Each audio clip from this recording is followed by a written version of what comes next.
He said he was going to. No, just I know.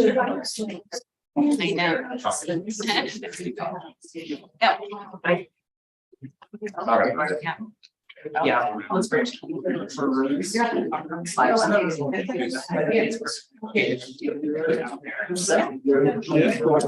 everything? Yeah. You get a lot of material. Took me a week. Huh? It's a lot of work on mine. I mean,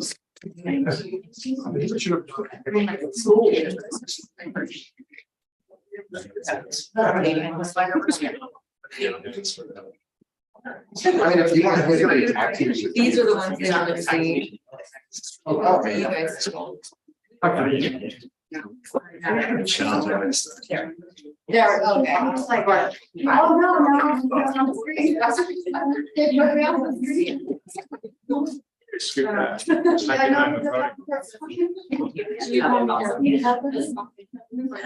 no. I just. I can do.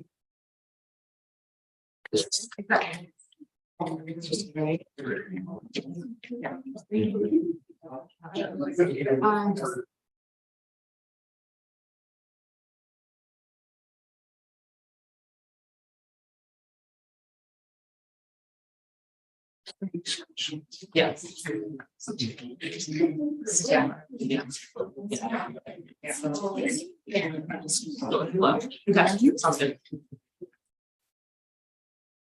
I also heard the special session of the Mountain View Los Altos School Board for Monday, April 3rd at 4 p.m. As is usual with our meetings, I ask please come and join me.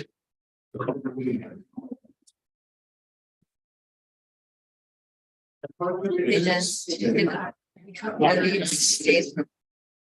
And the Republic, which stands one nation, indivisible, with liberty and justice for all.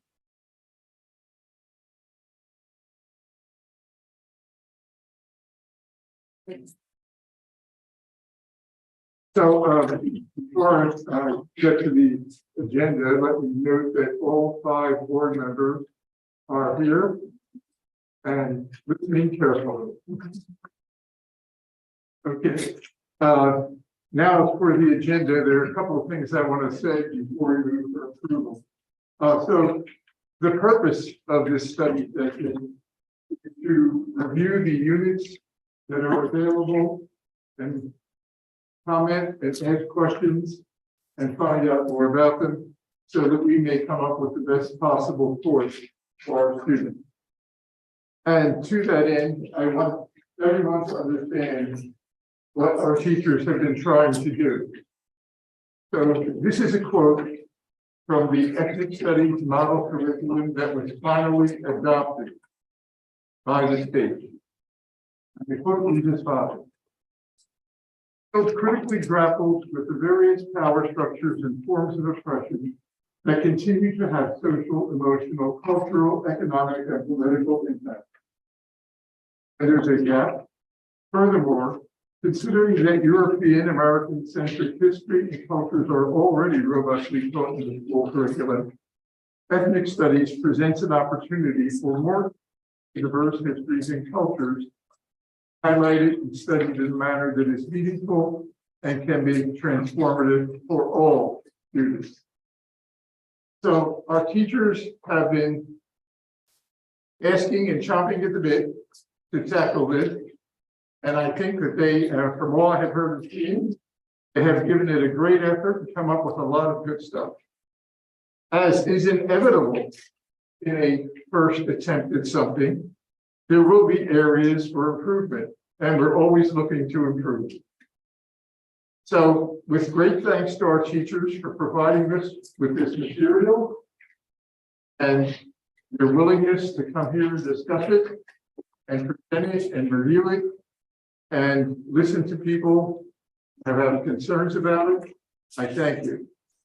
Now, another thing, this meeting will not be about Acosta Educational Partner. If you want to read about how that has transpired and been put to rest, I suggest you look in the Town Crier at Jenna Pendleton's articles, and you will get a complete description there. So there's nothing further to say on that issue. The focus tonight will be on Mountain View Los Altos, not external organizations. And finally, I want to give you an idea of the constraints under which our teachers have had to operate in trying to do what the ESMC said there. And this is where the board comes in, because it will be up to us to judge whether the curriculum that we eventually adopt actually meets the requirements of a board policy number 6144. And I'm going to read the important sections of 6144 for our purposes. Instruction concerning controversial issues shall be relevant to the adopted course of study and curricular goals, and should be designed to develop students' critical thinking skills, ability to discriminate between fact and opinion, respect for others, and understanding and tolerance of diverse points of view. When providing instruction related to controversial issues, the following guidelines shall apply. The topic shall be suitable to the age and maturity of the student, which in this case is 9th grade students. Instruction shall be presented in a balanced manner, addressing all sides of the issue without bias or prejudice and without promoting any particular point of view. In the classroom, teachers act on behalf of the district and are expected to follow the adopted curriculum. In leading or guiding class discussions about issues that may be controversial, the teacher may not advocate his or her personal opinion. Adequate factual information shall be provided to help students objectively analyze and evaluate the issues and draw their own conclusions. The instruction shall not reflect adversely upon persons because of their race, ethnicity, national origin, sex, sexual orientation, gender identity, or expression, disability, religion, or any other basis prohibited by law. And those, I think, are the relevant points from that board policy. So having said that, I will turn Dr. Meyer. All right, well, thank you. I just want to say, I'm going to repeat a little bit of what I said at the last board meeting.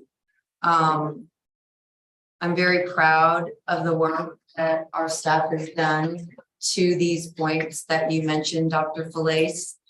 And I have personally seen them grapple with exactly that, being balanced, being student-centered, and producing a real rigorous quality of work. And so, you know, there's a reason other places haven't done this yet, because it is not easy. It comes with some of the questions, but we're doing it anyway. I'm doing it well. Actually, I would say we're doing it with care and with excellence. So that being said, I have the opportunity, I'd like, if we could, to go around and just introduce ourselves. I think we know each other, but perhaps for the audience, certainly. And, you know, just personally, have the opportunity to read through the very detailed work, and I hope I don't give away the punchline, and visit your classrooms. And it's extremely high quality. And I've said this to you, but I'll say it publicly. I believe it will be a model. And so, yes, there's room to improve anything. And of course, that is what we will do. So with that, if we could, and I'm looking over, perhaps we'll go around, and if we could start over here and circle back here just to introduce those in this circle, and also to thank those who are in attendance, who are participating today. So we'll start over here with our kids.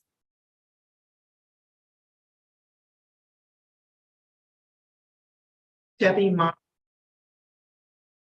Catherine Vonnegut, board member.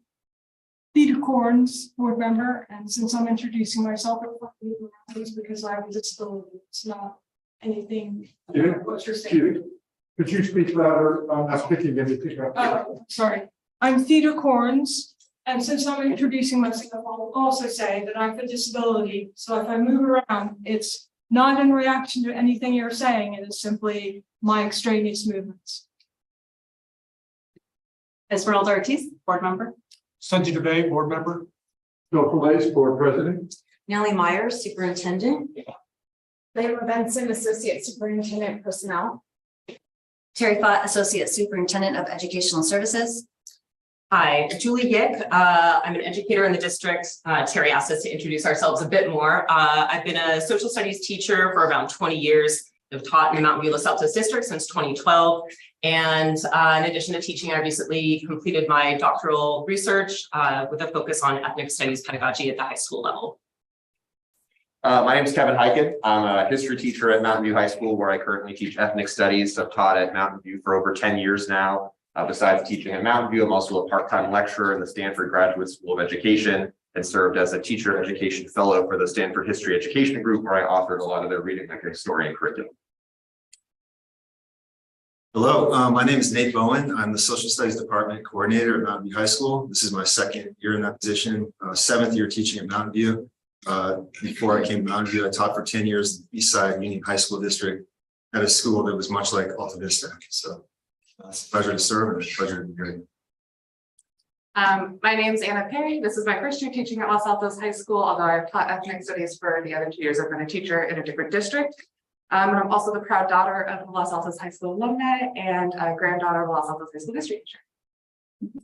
Hi, everybody. Nice to see you. My name is Catherine Orozco. I've been teaching at Los Altos High School for 7 or 8 years. I've lost count at this point. And I also completed my doctoral program, and I focus on the experience of different groups of students of color in schools and what their experiences was. And yeah, thank you for having me here. I'm excited to share our work. So once again, I just want to ask all of you, really project your voice.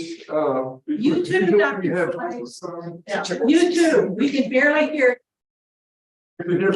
There. You need to speak up. It would be better if people stood up. And then those of us with hearing loss in the back could hear them. She wants us to stand up because there's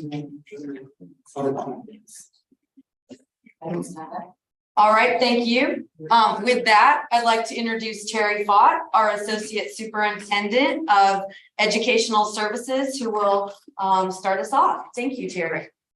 And I'll project my voice and we'll see how that goes. So first of all, it's an honor to be here. I feel like this is a pivotal point in our district as we continue to talk about ethnic studies in our MVLA ethnic studies course. And today we're doing a deep dive into our ethnic studies course. And as you see from the agenda, we will do an overview of why we're here and what ethnic studies is, and then take some time and really take a look at what our curriculum and instruction looks like, as well as hear from student perspectives. And then lastly, we'll talk about reflections and next steps. I too really appreciated the quote that President Blais brought out from the model curriculum, considering that European American centered history and cultures are already robustly taught in school curriculum. Ethnic studies presents an opportunity for more inclusive and diverse histories and cultures to be highlighted and studied in a manner that is meaningful and can be transformative for all students. I first want to say that our teachers across the district in any class that we talk about, in my opinion, do a strong job of teaching culturally relevant teaching. From portraying various scientists and mathematicians from around the world in various cultures, to our social studies and English classes, making sure that we have diverse representation of our authors and our articles that we use. However, I really want to emphasize the importance that we have decided upon as a district to have an ethnic studies course as a core curriculum standalone course that we will be doing a deep dive in today. This allows for our students in this class to really take a look at what I'll call the windows and the mirrors. The windows is that they have opportunities to learn about their peers and their peers' cultures, their histories, trials and tribulations, as well as celebrations and contributions to the state. But the mirrors is they get to see this in themselves too. And for some of our students, this is the first time that they're truly learning about their heritage, their race, and their ethnicity in the way that our teachers are presenting our curriculum tonight.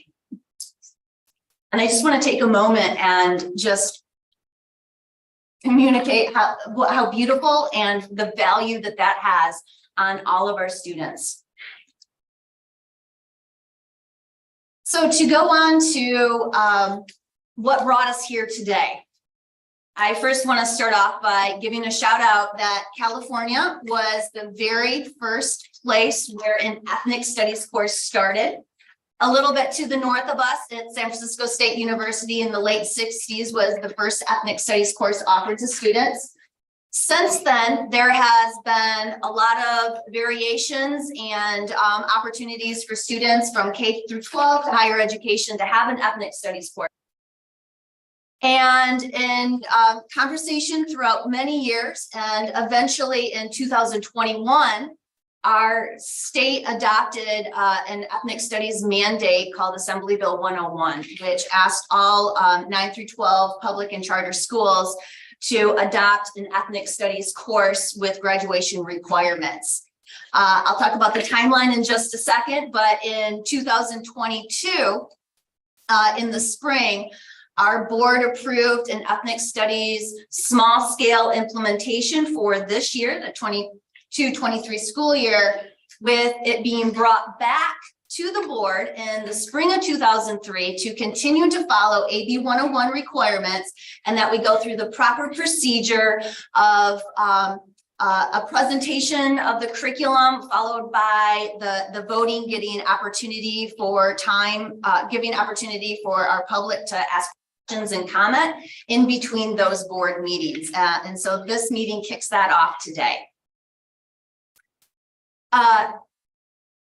The timeline that brought us here has been, as President Blais as well as Dr. Meyer has noted, a lot of hard work and effort by our teachers sitting at these tables, as well as many of them who are not here with us tonight.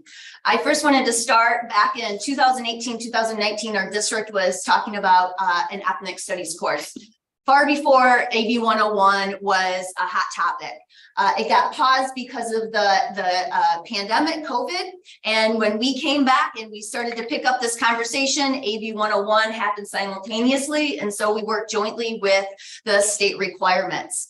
We spent about 1.5 to 2 years with an ethnic studies task force doing research, holding various meetings during school hours, after school hours to develop a robust framework that was vetted and presented to the board, as well as many community members along the way. And this year we have a core group of teachers, and I want to just mention, as already noted, I couldn't imagine a stronger, more competent, more passionate group of educators running our small scale implementation for this class. And thank you for all of your work this year. And so that leads us into 2023. We're here presenting where we're at in our small scale implementation of our course. To be asking for approval for full implementation in 23-24 and beyond at the freshman level. So what have we been doing in terms of community outreach and seeking input and communication? This is a list of the various outreaches that we have communicated to various partners throughout our development of the framework. We are looking to circle back to many of these organizations again to communicate the updates that we've made with our curriculum. We also have created a web page that is capturing everything from frequently asked questions to the framework to examples within that framework. Over the weekend on Saturday, under our study session on the MVLA website, was also the updates of the curriculum that we're going to be talking about today. And that leads us into the approval for full implementation and what that means for our students at MVLA. Starting next year, we're looking to hold ethnic studies at a freshman level. A lot of conversations about what level should this course be taught in, how should this course be taught. AB 101 asks that it be at the minimum a semester course. When we took a look at the model curriculum, and the state and the county would also say that the model curriculum really is about a year's worth of material within that curriculum. We also took a look at what the values of offering a robust opportunity for students to engage in this curriculum and the benefits that they can glean from this. And from those factors, we determined that it was our value to say that our students deserve not a semester, not 3.5 months, but a full year of ethnic studies to engage. And so that will be at the freshman level. At the sophomore level will be options for students, whether it be world studies or AP European history, AP human geography, or AP world history. These all meet the A to G world study requirement that UCs and the state requires. And then the 11th and 12th grade students will continue status quo with where the requirements are currently. And lastly, what is it that our goal for our freshmen taking MVLA ethnic studies? One, we want to equip our students with the tools, the knowledge, the empathy to be able to succeed in an interrelated community that we're just continuing to grow more diverse and interconnected. And we, at the same time, want to make sure that we're building those critical skills in our students to not only succeed in the freshman level class, but in all of their classes throughout high school and into college. And so it's not just the content, but it's also the skills that we're supplying them with to be independent learners. And with that, I want to pass it off so we can get to the core of why we're here, and that is hearing about our curriculum. Great. Thank you very much, Terry. We're so excited to be here today to present more about our ethnic studies curriculum. As Terry was noting, we developed a curriculum framework over the course of the last academic year. And so some of this information will be familiar to the board from previous presentations. To start off with, what is ethnic studies? It is the interdisciplinary study of race and ethnicity with an emphasis on the experiences and contributions of people of color in the United States.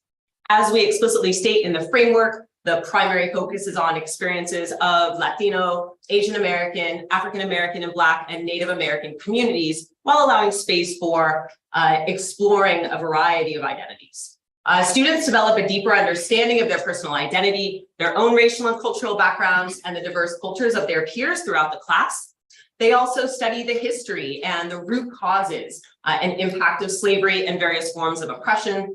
And they learn about historical and contemporary movements for social change and ways to challenge racism and discrimination and positively transform their communities at the local level and beyond. So do you want us to ask questions? Oh, yes, please. During the presentation? Yes, please. Okay. I just want to confirm something about what is ethnic studies, because this is kind of when I was going through the material. And I want to confirm the material that we received. Is that the material that is being taught in the new class today? Correct. So the material that was reposted on Saturday. Well, I don't know if it was reposted. I got whatever email, so I didn't look at a website. I looked at what was sent to us, which contained units 1, 2, and 3. And one of the PowerPoints that was there was a thing called with a text underscore what is ethnic studies, Third World Liberation Front, San Francisco State Model Curriculum. That was one of the items that was sent as part of the unit, as part of Unit 1. Yeah. So what I can share is that, I mean, currently the board materials that are presented with each unit folder by unit, those are core curricular documents from the class. There may have been documents that have been shared previously that are from, some of which include like brainstorming documents or other resources that we may have that are available to us that we've shaped into specific like units or lessons. So let me just interrupt, and I'll give it back to the minutes. Are you telling me that on Saturday, new information was posted? So some of the units 1 through 3 contain materials, as Julie said, that were resources, but not used in the class. I think Sanjay and I were operating from the assumption that the material posted with the agenda, in my case, with the agenda is a true and complete copy of the materials used in the class, pilot class, and only those materials. That's not correct. So if you go to the website now and look under the board agenda, what is listed under there are the materials that are used in our class and only used in our class. What is there now? Right. What wasn't there Thursday? Correct. So that contains some material that, as Julie said, was brainstorming resources. And just as a point of clarification. Go ahead. I was going to say, as a point of clarification for the process, because ethnic studies is a new class for the district, and because there's not an ethnic studies textbook, part of our initial process as a task force was to basically do fact finding and to look at the curriculum of other districts to see to what extent we thought it matched our goals.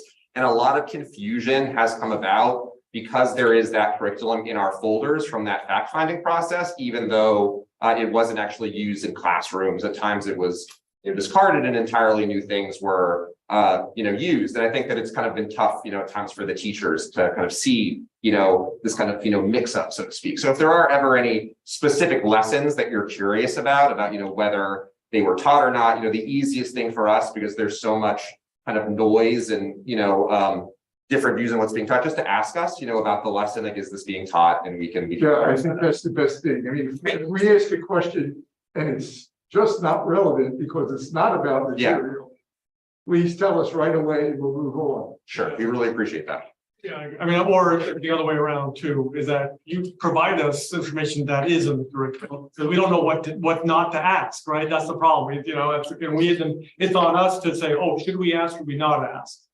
And we don't want to get caught in that, right? So we'd rather just you provide us the actual information that is taught, because when I went through this, like for that, the one I quoted, is you know, as I was reading through that, this specific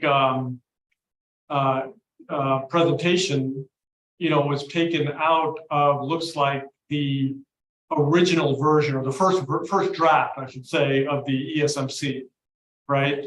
And the definition of ethnic studies, and it talks specifically about AB 301, and only gives that date of 2020, but not saying what happened subsequent to 2020, that this was basically vetoed, right, by the governor and all that stuff. None of that was on this material. So that's why this, you know, I'm just concerned that is what exactly is in the curriculum. Is it this material? Was this material specifically in the current curriculum, or is it not in the curriculum?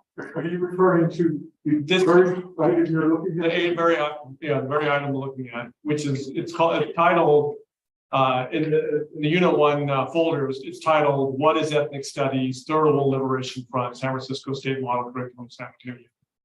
I think I would need to look at the specific document that's in front of you. What I might suggest is that over the course of the presentation, that we'll be really clear on the framework, the units, the learning objectives, and the specific examples. And so if we can center what we're doing, and then I would certainly, I might just need to look at that document. But I would say, as Mr. Hyken stated, that, you know, through our process of curating resources, we looked very extensively at a number of different school districts and specific schools. So if something is labeled with the name of a specific school, it's probably a resource from that district. Yeah. If I could speak to the process point for a moment, when we first met as a task force, can everybody hear me okay? Yeah. Okay. Yeah, when we first met as a task force, we did a really extensive and intensive deep dive on what is ethnic studies and what do we want in this course and what do we not want in this course.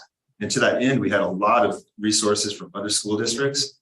And the document, again, I'd have to see it in front of me, but it sounds kind of familiar with something that you looked at like, no, we don't want to teach about that. That's not what this is. So And I would ask, certainly part of the process to. just to go back to this, thank you, Sorry. Dave. Sorry to interrupt. My bad. For the purpose of this discussion as a study session, what I would ask is if we could go through the units, and I believe then would be a great time, because I know we have it, you know, by semester, that then we could circle back to ask those specific units. And this may not be the forum if it's passages out of a specific unit. And in that case, what we can do is we're taking notes and we want to take that feedback. So I know you've worked hard over the weekend, so we want to gather that feedback, and you could share it perhaps after the overarching presentation. Then we can take it back to the group and make sure that we have clarification. But I want to register my issue, right, with, because it has taken a lot of time. This is a lot of material to review. Right? Tremendous amount in a very short time. in a very short time. And then the fact that the material will be reviewed isn't accurate, that then, you know, it's almost like that I don't know, you know, today's meeting, right, you know, how fruitful it's going to be for everything that I've already been looking at over the weekend. So I just want to, I mean, I think, you know, we need to do a better job.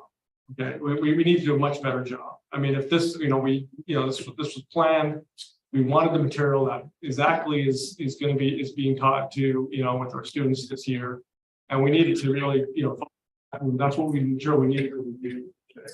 And I think that's what the public with needing as well, that, hey, this is what's in our classroom, because then there's a lot of, you know, extraneous noise that gets put out there on basically it's misinformation, because that's not what's in the actual curriculum. So then, you know, it causes a lot of churn, a lot of worry, a lot of concerns, you know, so I think we just need to, so I don't know, I haven't looked at the website, you know, since I haven't looked since then. so I have no idea what material that we have that was actually is in the curriculum and what is not. So yeah, I'm gonna have to go based on what currently is presented today. But I'm gonna still have a lot of other questions, afterwards, that we have to review and look at in detail. Well, as I- Andre, let me propose as a start to what you have just said, that when you're discussing a particular unit, if we have questions about actual lessons in that unit as they appears in the, say, in my case, the Thursday agenda, can we get that particular unit on the screen so we can all look at it right here and now and see what it says? Can we do that? I mean, it should be in a directory, and you click on it, it's a PDF reader. And it comes up. And I would say as point of order, I would go back to my original suggestion, which would be to go through the overarching comments. Then if there are specifics where you see dissonance between the final draft that our teachers have written curriculum in line, in alignment with, and there may be specific examples. We do want to clarify to make sure that everyone understands that we're aligning it to the third draft. So I would, in the interest of all of this great work, ask that the board consider moving forward with the presentation and then looking at where we need to kind of, cross-check. And if there are specific things that are objections, we definitely we can certainly put something specific up. I'm not saying that we're going to have a rapid fire back and forth answer, but we will definitely, we're definitely open to looking at that, listening to the product of your work over the weekend and replying if appropriate. Did you have something? No, go ahead. Yeah, I want to just be very, very clear that, as a course team, we have we're very proud of our curriculum. We have nothing to hide. I think that the reticence that we might have is, we were very deliberate in trying to draft an overview of learning objectives, some lesson ideas. My only concern would be if we are going through lesson by lesson on the PDF, it might become very time consuming. And while we're happy to have those conversations, I think a lot of the teachers here, we're told this is going to go from 4 to 6 p.m. and some people need to leave at 6 p.m. I myself have a newborn baby that I've abandoned my wife with at home to be here tonight. And I think it can be hard to stay a really long time. So that would be my only concern regarding the specific PDF by PDF breakdown. But, we have tried to pull out very powerful, very clear, very explicit examples of what these units are all about. The unit examples that we have pulled out in our presentation that we hope to share are exemplars, and they're not simply exemplars because they're the best thing. They're exemplars because they're representative of the philosophy, of the pedagogy, of the content, of the approach. And we have had those prepared, and I do hope that those will clear up some of the misinformation both for the board and for the community. And we're very much happy to have further conversations with board members as needed. I think it's just the timing piece in terms of toggling between PDFs and slideshows and whatnot. I would just be concerned that we might not get that far by the 6 p.m. Endpoint. Well, I just want to assure you that at 6 p.m. I will call for adjournment of the meeting. And you can count on it because I haven't eaten all day. I just have one other clarification. I'm not currently teaching the ethnic studies course, but as department coordinator, one thing to also keep in mind when you're seeing these emblematic lessons, even within these lessons, can you guys hear me? Well, Loud. Okay. Even within these lessons, there's diversity of approach. So for example, I teach US history, I'm teaching the civil rights movement right now, teaching school integration. I decided to teach the Little Rock Nine, whereas one of my compatriots on my team is teaching James Meredith. So it's a similar content objective, similar learning objective, similar topic, taught in a slightly different way, different activities. You have to kind of understand that's happening here too with this class. It's not entirely lockstep. Any given lesson that you might have presented, there's variation within it, but it's tacked to the framework, to the learning objectives that is aligned through the entire course team. So there's that. Well, let's see what you have. And then if questions arise, I have another Catherine. general question though. I took it a little bit differently than exactly this is the slide you will be teaching this like you're reading out of a textbook. Exactly this way, and this is exactly the example used, just like you said. Different people will pick a different example. to prove the same point. But since this is an inquiry-based class, that would be when a student would say, and I read a comment by somebody, why did you, would have used this civil rights labor as an example compared to this one?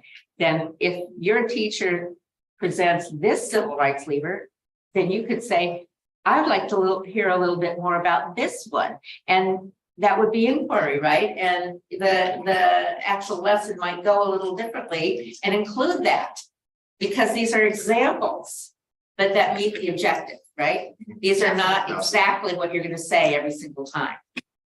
Like all 6 of you are going to read the same thing out loud in class, right? And to add on, from one captain to another, I agree. I think that instead of like really focusing on Louder, please. Oh, I'm sorry. I'll use my teacher voice. I think that we need to focus on the essential questions, because that really guides our framework. That's a really relevant to our framework. And I think we all have had experience with teaching and with course teams. It's not about the lessons. Lessons is like, what is the overall impact that the course has? Like after the class, before the bell rings, what did you learn? Not like, oh, this slide had the word blah, blah, blah in it.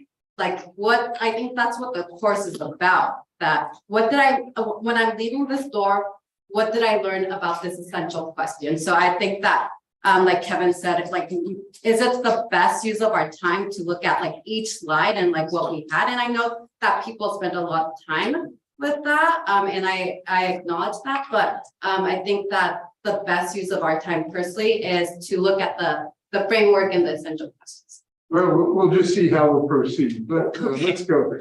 All right, so having discussed that, thank you. I'd like to share that at the start of the Ethnic Studies MVLA Curriculum Task Force work last year, we thought it was very important to have conversations around the vision of this class, as well as our guiding principles, because this really informs the curricular decisions that we make and also the way we approach teaching on a daily basis. So in our ethnic studies class, we are focused on developing students' self-knowledge and really building empathy and community throughout the course. That's a consistent focus, and building that inclusive, tight-knit community is something that we really value that each one of my colleagues will talk about in the context of the units.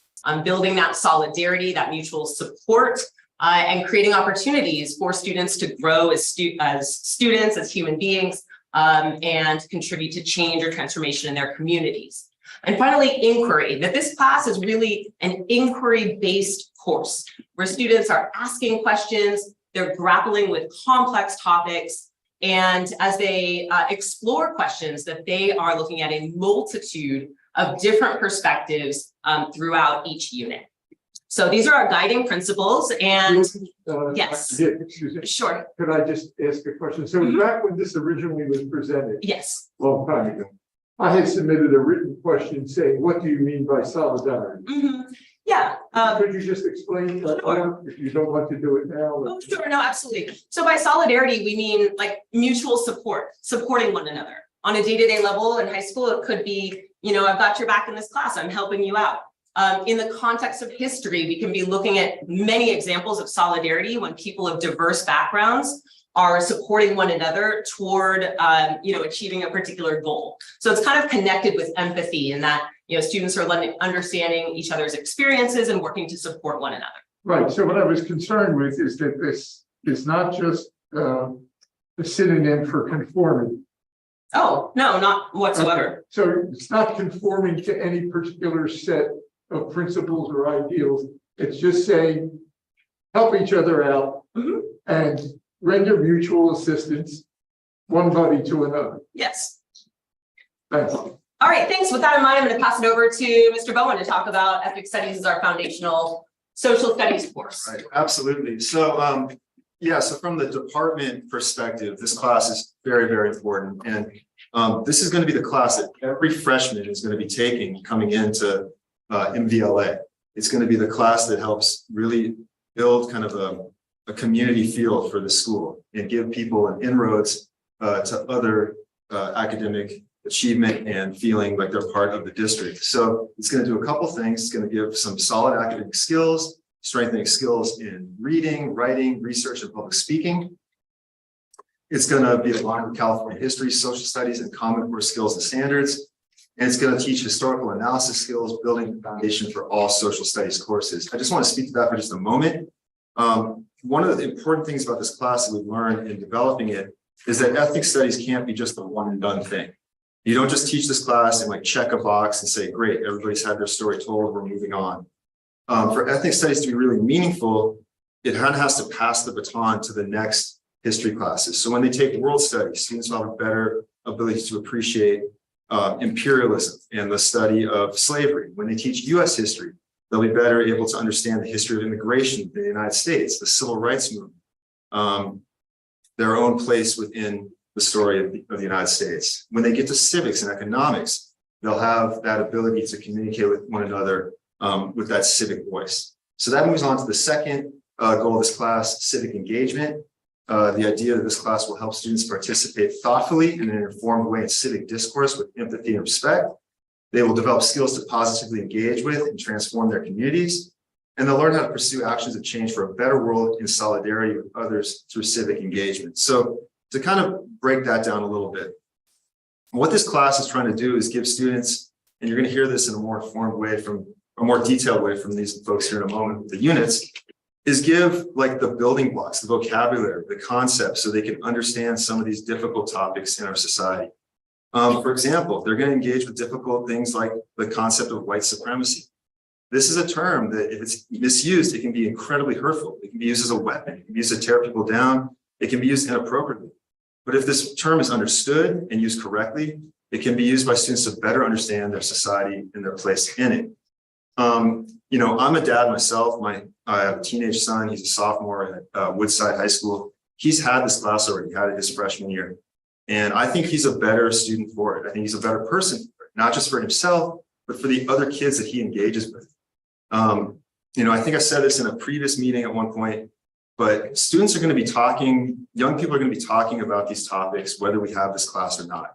They're going to be on social media. They're going to be engaging with each other. And the way I see it as an educator, as a parent, is that, you know, we're trying to provide these guys with the tools so that they can engage in an informed and constructive way with one another. So they can deal with these really difficult topics rather than being susceptible to misinformation and stuff that they might see otherwise.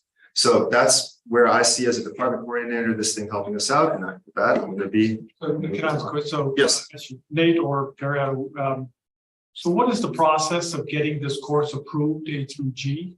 And have we done that? Have we gone through that? Can you kind of walk us through that process? Yeah, so it's a template that the UC website, A to G website supplies, and we have to fill out what our essential questions are, what our units are, essential questions, example lessons, any kind of media or text or literature that we would be using.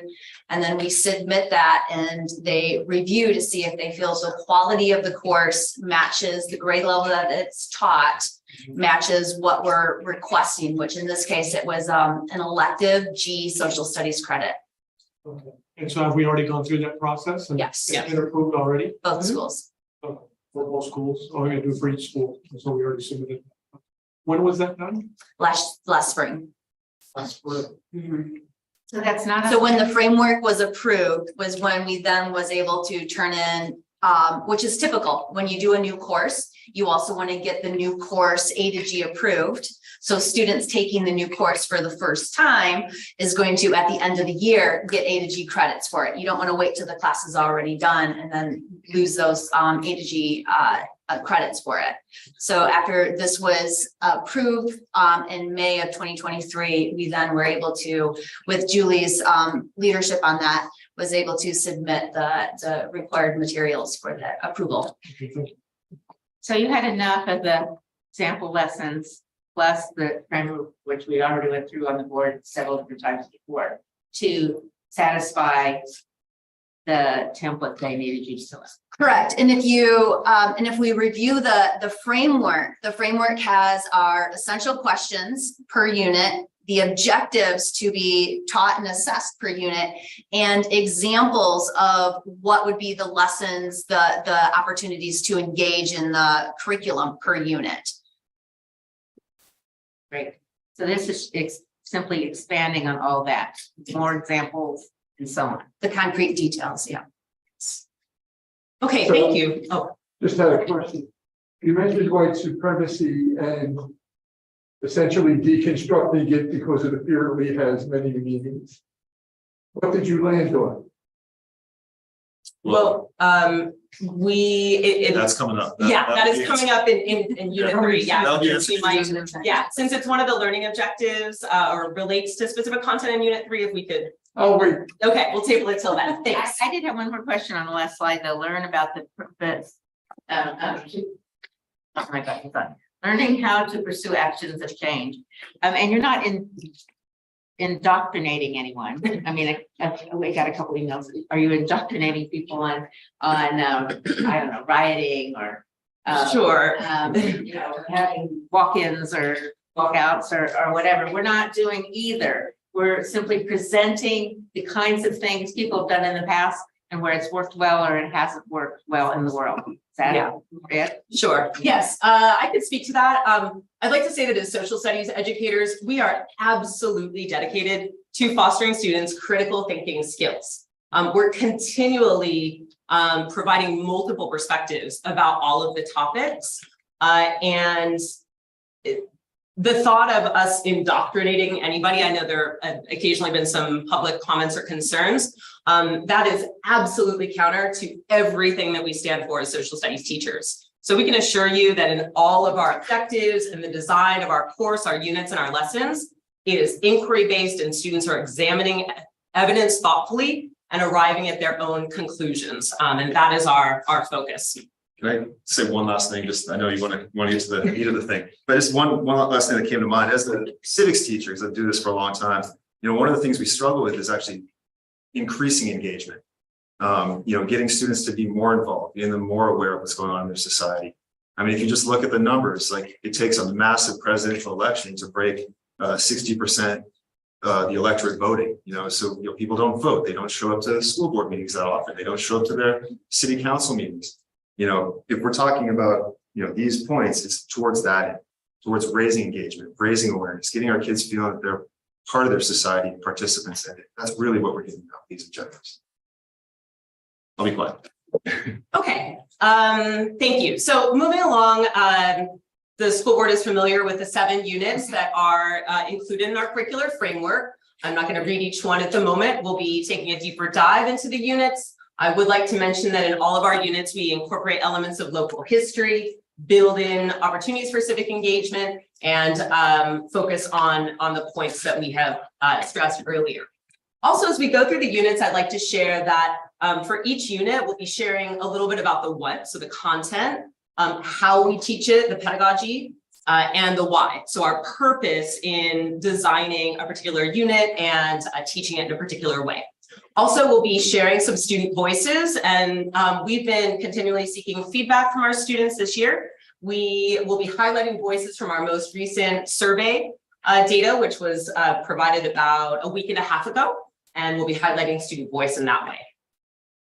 So our unit 1, these are some sample essential questions. There's more included in that curriculum framework, but a couple of questions that the students are exploring are, what is ethnic studies and why is it important? What are the historical origins and how did students organize for the creation of ethnic studies? And the learning objectives are aligned to those sample essential questions.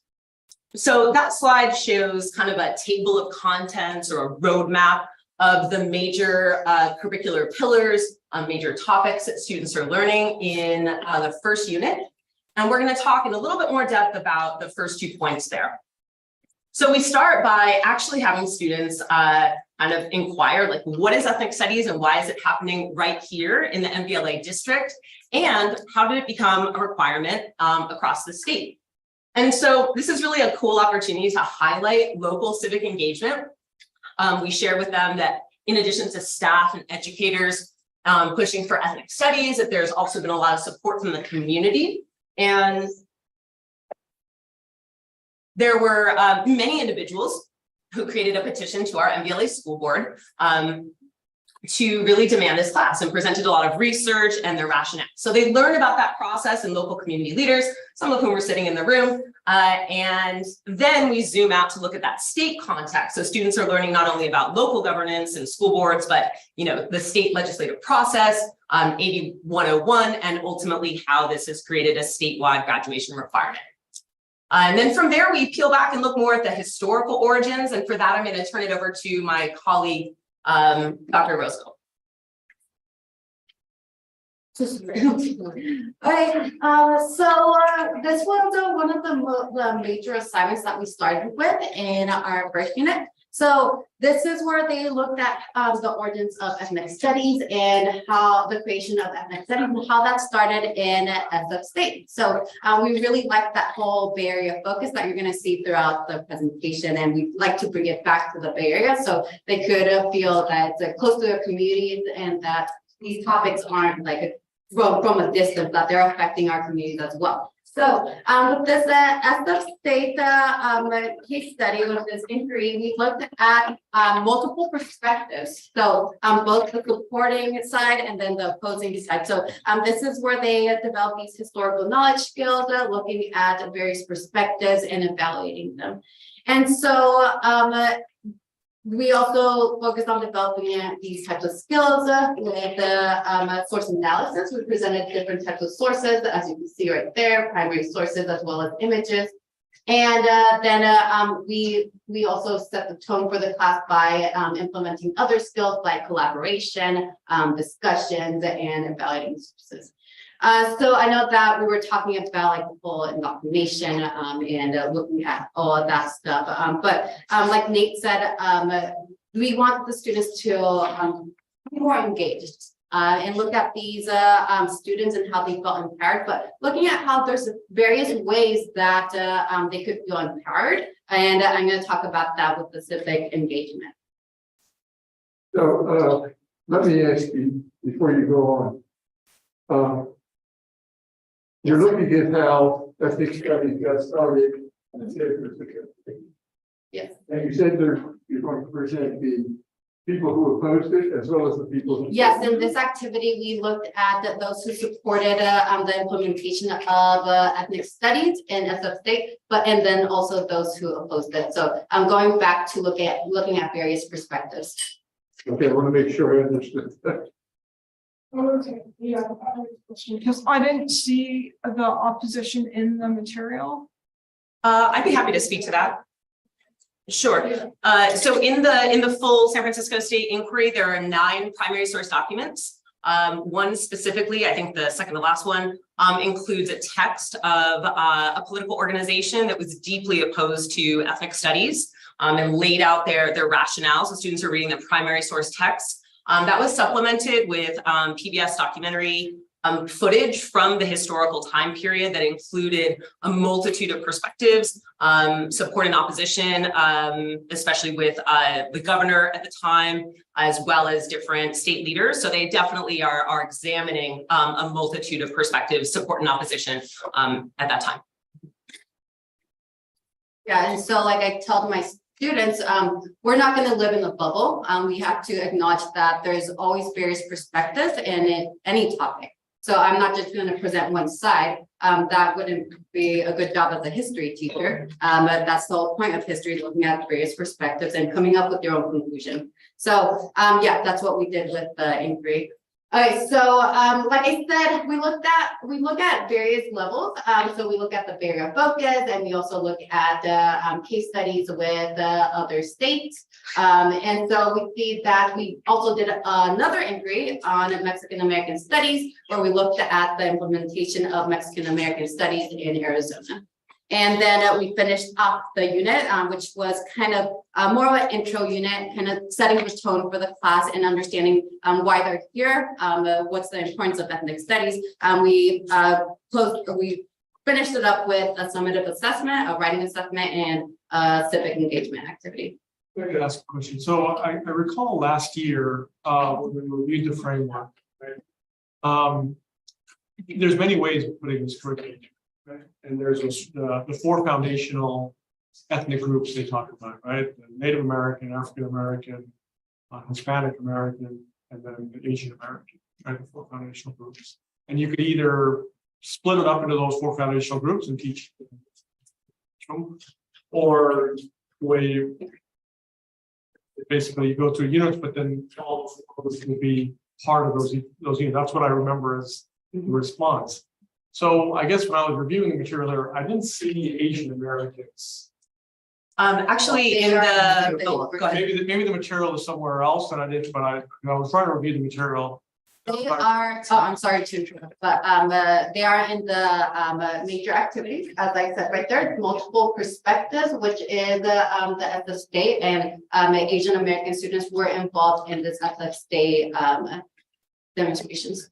And yeah, if I could add to that, I wrote a lot of the lesson on the screen regarding the ethnic studies at San Francisco State activity. And one of the major focuses of it, as Dr. Yick said, there's 9 different primary source documents. Those 9 documents show 9 different perspectives. And not to get into like the actual kind of history and content of the lesson, but the San Francisco State Ethnic Studies program was originally started by the Black Student Union, who were upset surrounding discrimination against Black faculty members on campus. The Third World Liberation Front Forum, which involved Japanese Americans, Chinese Americans, Filipino Americans, Mexican Americans, a Latin American student union, and all of these different groups formed together in solidarity to support the Black Student Union in asking for a broader ethnic studies program. So the lesson itself focuses on those different perspectives: Japanese American voices, Chinese American voices, Filipino American voices, and the lesson explains why each of those groups on their own view an ethnic studies class as important to actually addressing the needs of their community, because it's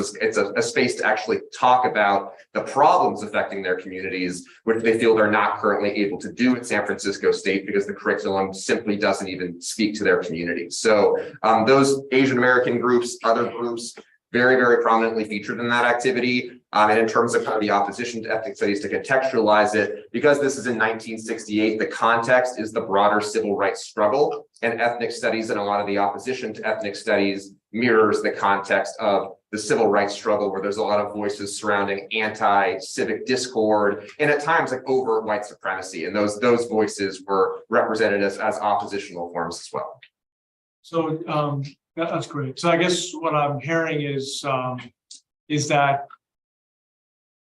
each of the units, so when you create the units, you are saying, are we bringing all the voices that need to be a part of this voice, and you're making sure those voices are in there? Is that yes, that is 1,000% correct. And you meet as a district course team fairly frequently, due to the board very generously giving us release days for the Mountain View and Los Altos teachers. And I can tell you without doubt that a very large part of our multi-day collaboration concentrates on how do we do this Herculean task of making sure that we all are representing all of these voices and still keeping our units to, like, 5 weeks. So, we're not dragging on an entire semester. And, we've found ways to do it quite nimbly and quite efficiently in terms of trying to kind of pick and choose where we might highlight certain experiences of certain groups. Once again, emphasizing that these aren't the totality of the experiences, but rather an example of an experience that students can gravitate towards. So they do see that folks are represented, in their curriculum. And once again, not meant to be like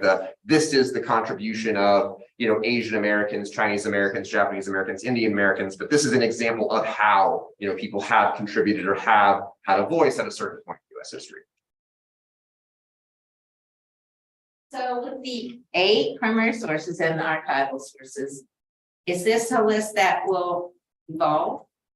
If, a student or a colleague comes in and says, whoa, I think this is a much better substitute for one of your 8, or I think you should all read this, or whatever, as another archival source, then you'll be evolving that? Oh, I'll fully say, and that's not even just true of this course. I've taught at Mountain View for 10 years, AP European History, World History, SIDI, World Studies, and I have never taught a class the same way from year to year. Every year it evolves as something new and better is found. And I think that drive among Mountain View and Los Altos teachers is a commonality that I see among all my colleagues. And it's one of the great things about this district is there's a relentless pursuit of doing things better. And with ethnic studies, yes, next year, we need to keep in mind, this is a very small pilot program taught by 5 teachers, the number of teachers teaching ethnic studies next year is going to probably triple. In terms of, the broader course team. So there's going to be new voices, new discussion, new dialogue. And I think as Dr. Orozco said earlier, the importance of really focusing on the framework document and the enduring understandings and the essential questions, because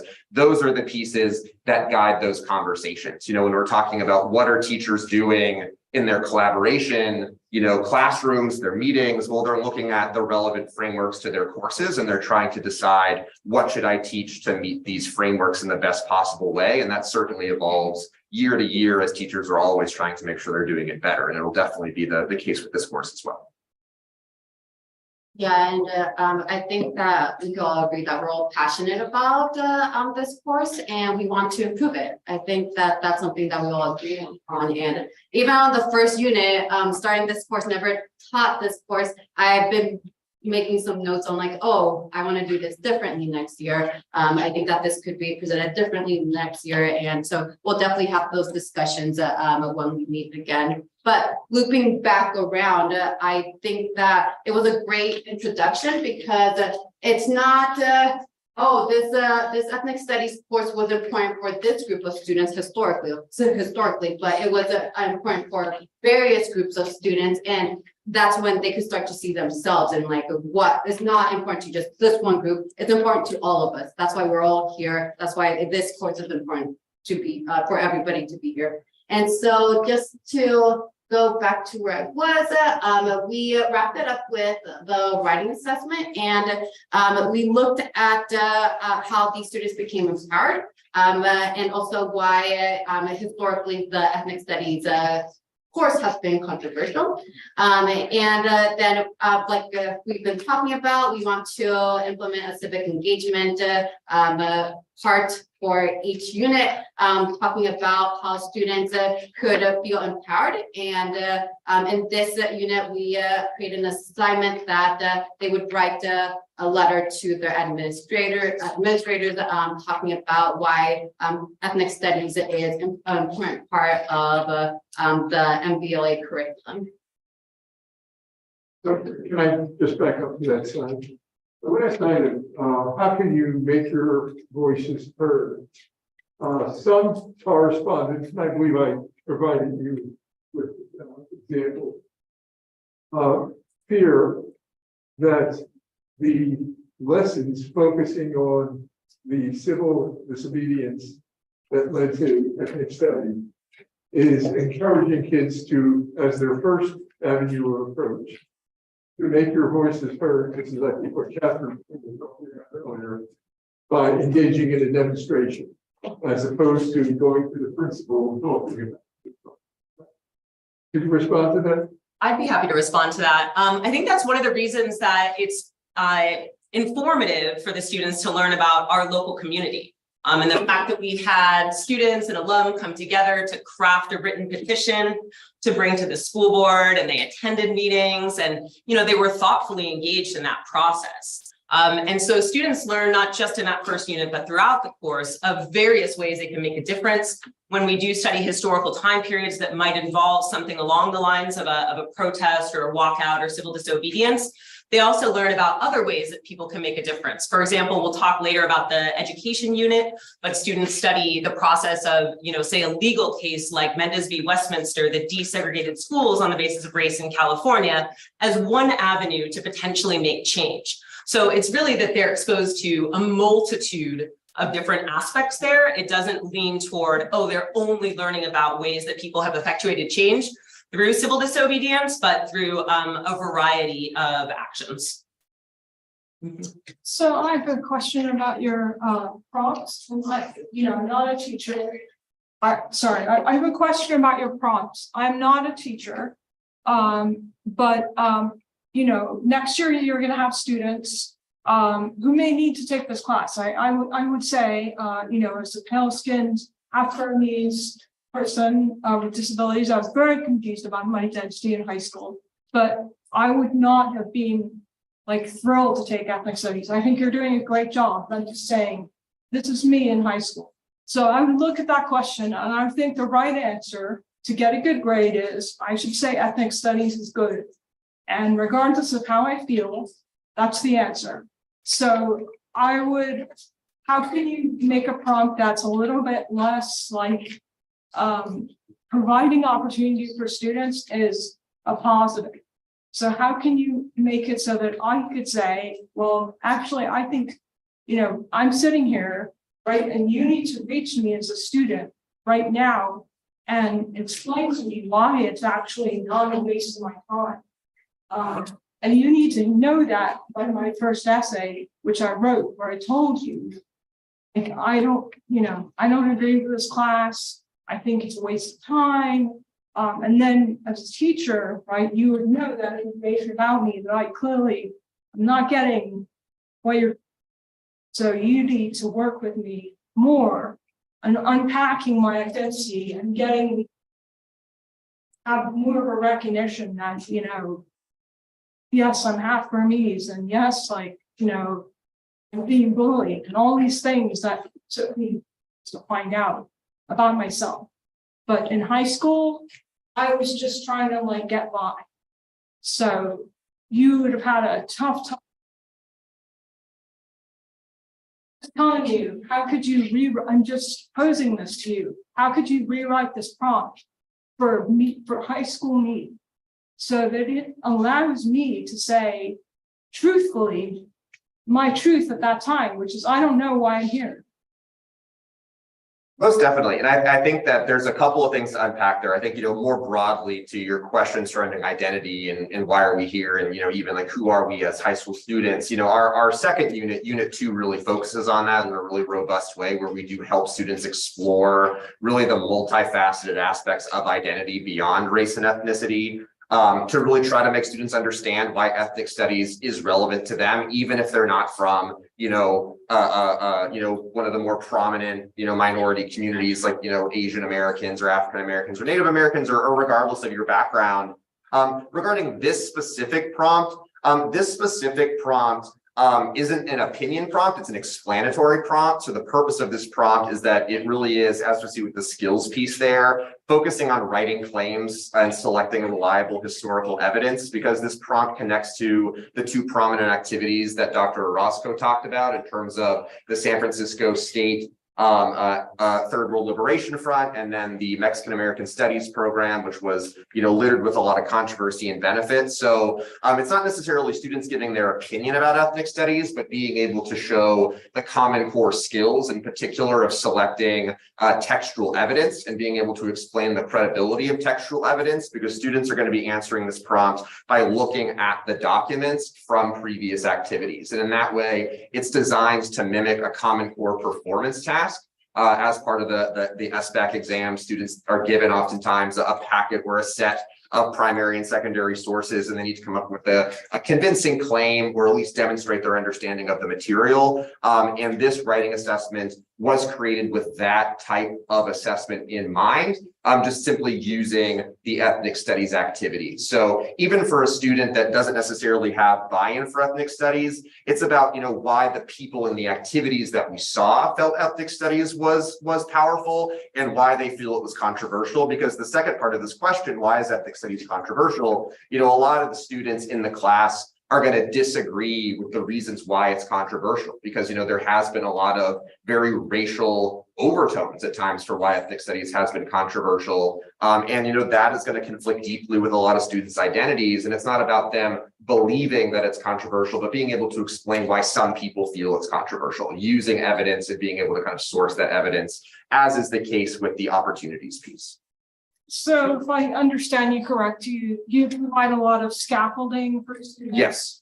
Okay, good, because I think this is very complicated and people's identities are very complicated. And certainly I was extremely confused for a long time about who I was.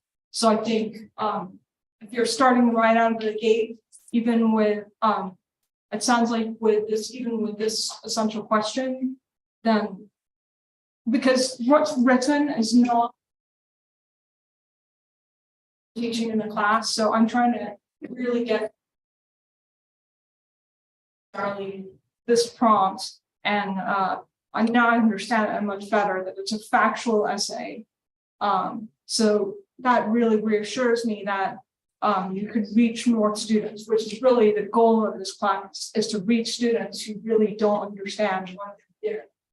I'll add, Theta, that in addition to the content, it's also the community, and I know Anna's gonna talk to this, that they've built. So it's a safe place to be able to explore sensitive topics. And I would say a lot of students enter high school not quite knowing their identity either.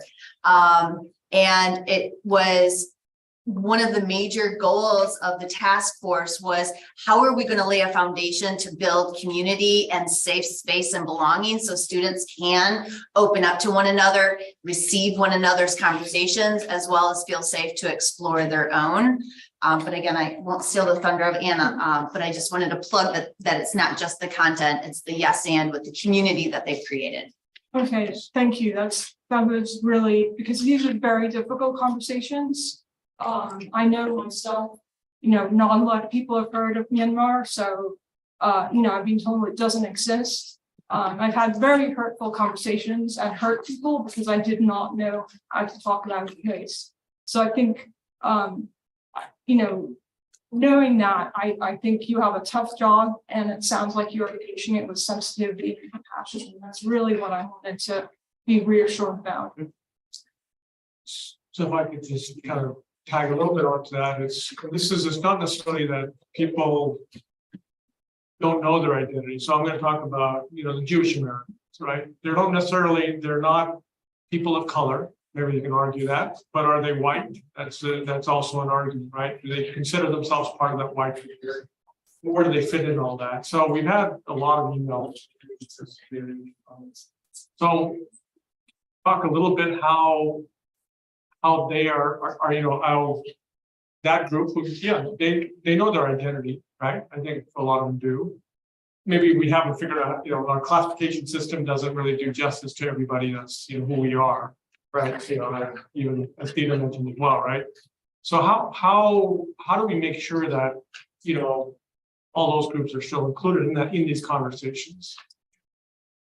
Most certainly. I think that, we actually have an entire slide and some other activities and examples prepared for that in our unit 2 on identity. And I think it's a super important question. And that's why I think, our identity unit, which was our unit 2, which I think we're going to get into in just a moment, really gets at that. And I think that unit wound up being the longest unit of the first semester for a lot of people, because it is so sensitive, because it is so important, and because it is so, necessary to be deliberate to make sure that people do feel represented. I think, Anna's going to start talking about that. I'm going to be talking a little bit about it as well, and a little bit specifically in terms of Jewish identity. So we're very happy to talk about that, I think, and it might be just better to talk about it as the presentation progresses, if that's all right with you. Okay, that's perfect. Thank you. And the point I wanted to say is that I applaud you all for having had staff development, and you'll have staff not only in ethnic studies, but the whole school for how to address, as Theta said, really difficult topics. It almost is like you're running a debate team all the time, and I'm sure you do get people that get upset or whatever, even in the classes, based on one sort of an idea compared to another. So I just applaud you for even dealing with it. And I appreciate the fact that I'm sure you've all had professional development in these kind of things, and you'll need even more to deal with how to consider this. Thank you.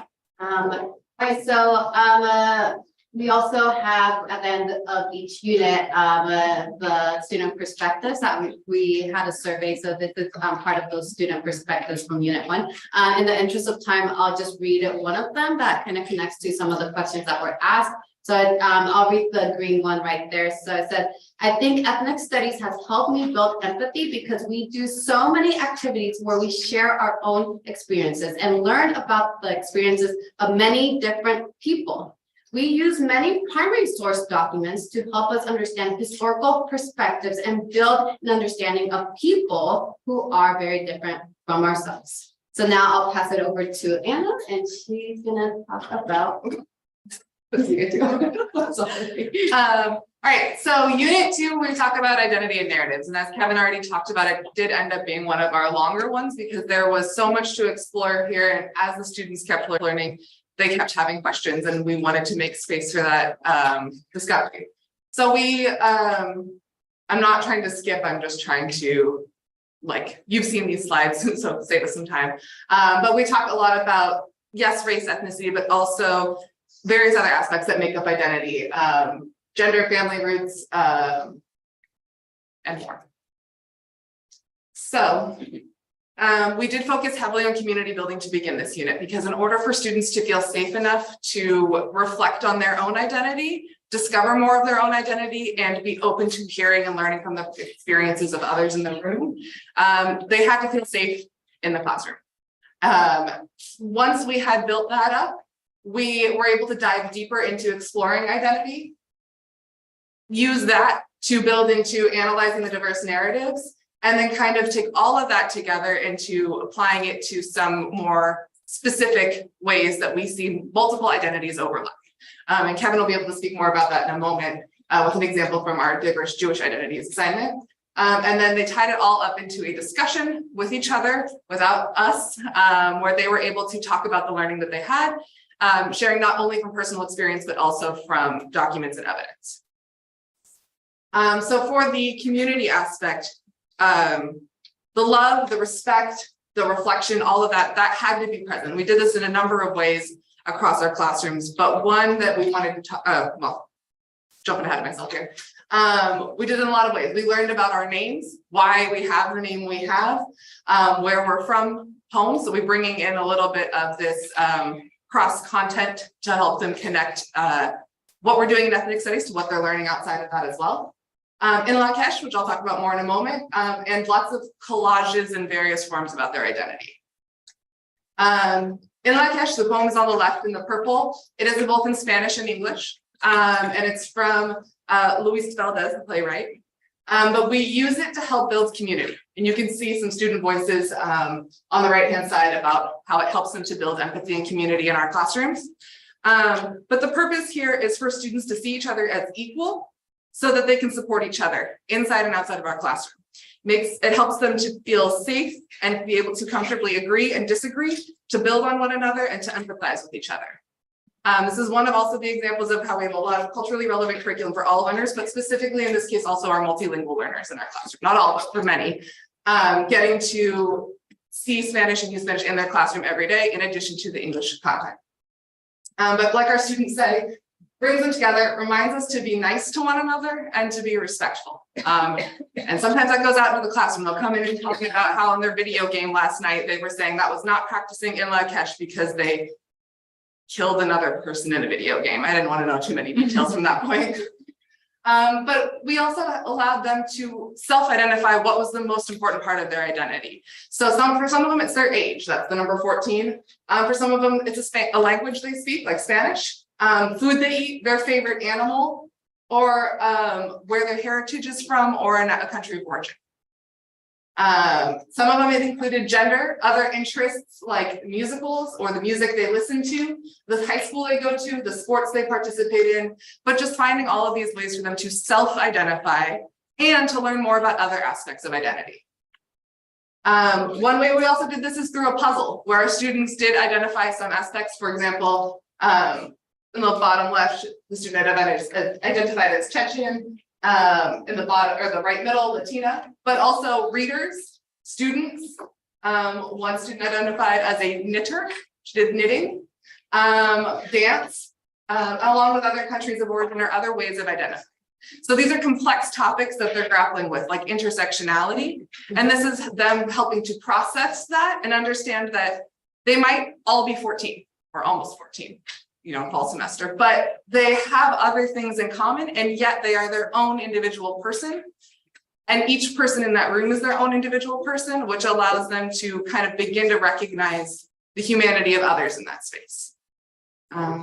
So before you move on. Yes. As you're talking about all these characteristics that mark identity, you see the danger of reinforcing stereotypes. Because and after you consider all of these intersectionality, there's still the individual left. Correct. How do you go about making the point that, yes, there are all these things associated with various identities? We have to admit that. There is this association that exists, whether it's valid, whatever. How do you go about looking past that at the individual with whom you're conversing or dealing, or I'm going to pick the quick or whatever? So in Lakesh is about humanizing one another, recognizing that you are my other me, right? We all are each our own human being. And so we do teach about stereotypes, and that stereotypes are false. But we also, but many of them may have experienced being stereotyped based on a certain identity that they have. But we come back to In Lakesh to also remind us that we are each our own person, and really emphasizing that, but also that we are connected to one another. So we have similar identity traits, but we also are individuals. We may have the same gender identity, but maybe we grew up in Mountain View or Los Altos. Maybe we moved here recently from another country, or we lived in the same home our entire life. Like, we all have these different aspects that come together. And so that's the puzzle. We can see the individual in there, but we can also see the commonalities, right? The top, I'm on the wrong different screen on my computer, I'm so sorry. The top right and the bottom right are two different students who identify as queer, and yet the other aspects of their puzzle are unique. So they have some commonalities, but they also get to see the ways in which they're distinct human beings. And I wonder if I could just briefly add on. I think that was beautifully stated. And I would also mention that I think part of this course is having students reflect on who they are, their own stories, and their families, right? So part of it is creating space for that. In the Where I'm From poems that Anna highlighted, you know, it's a creative writing piece. And they're tapping into possibly stories or experiences they've had with their parents or grandparents. You know, so we're also about that. It's not just these categories per se, but a human experience, a family experience, what it's like in their communities. And so I think we build that in a number of different ways throughout this unit, as well as in others. So I had a question. So in the unit 2 that I saw, there was some about Asians, but not a lot.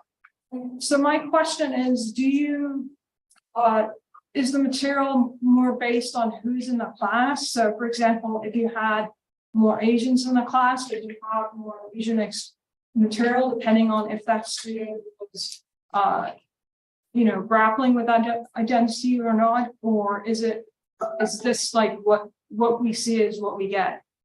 I think I would share that, for example, the types of activities that Anna's highlighting create space for the students to bring their own experiences in, right? And we know that one of the beautiful things about, you know, teaching in this district and living in this community is that we do have so much diversity on many, many levels.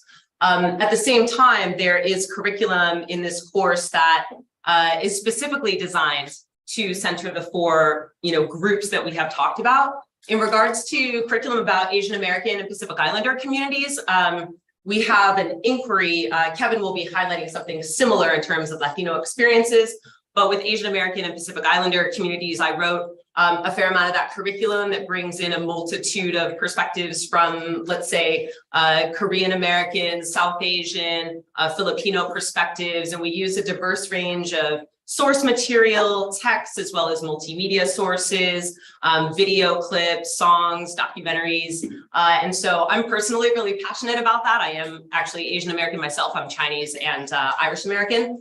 But we definitely prioritize that, as well as certain other inquiries that speak to the broader diversity. And so we have, again, a student talking about their experience in Unit 2. My experience this semester is that this class is a period where I feel safe rather than stressed. This class allows for a great amount of self-expression. It's different from other classes I've taken because there's a stronger sense of community. This class has made me into a better version of myself. I think that says it all, but Kevin can continue.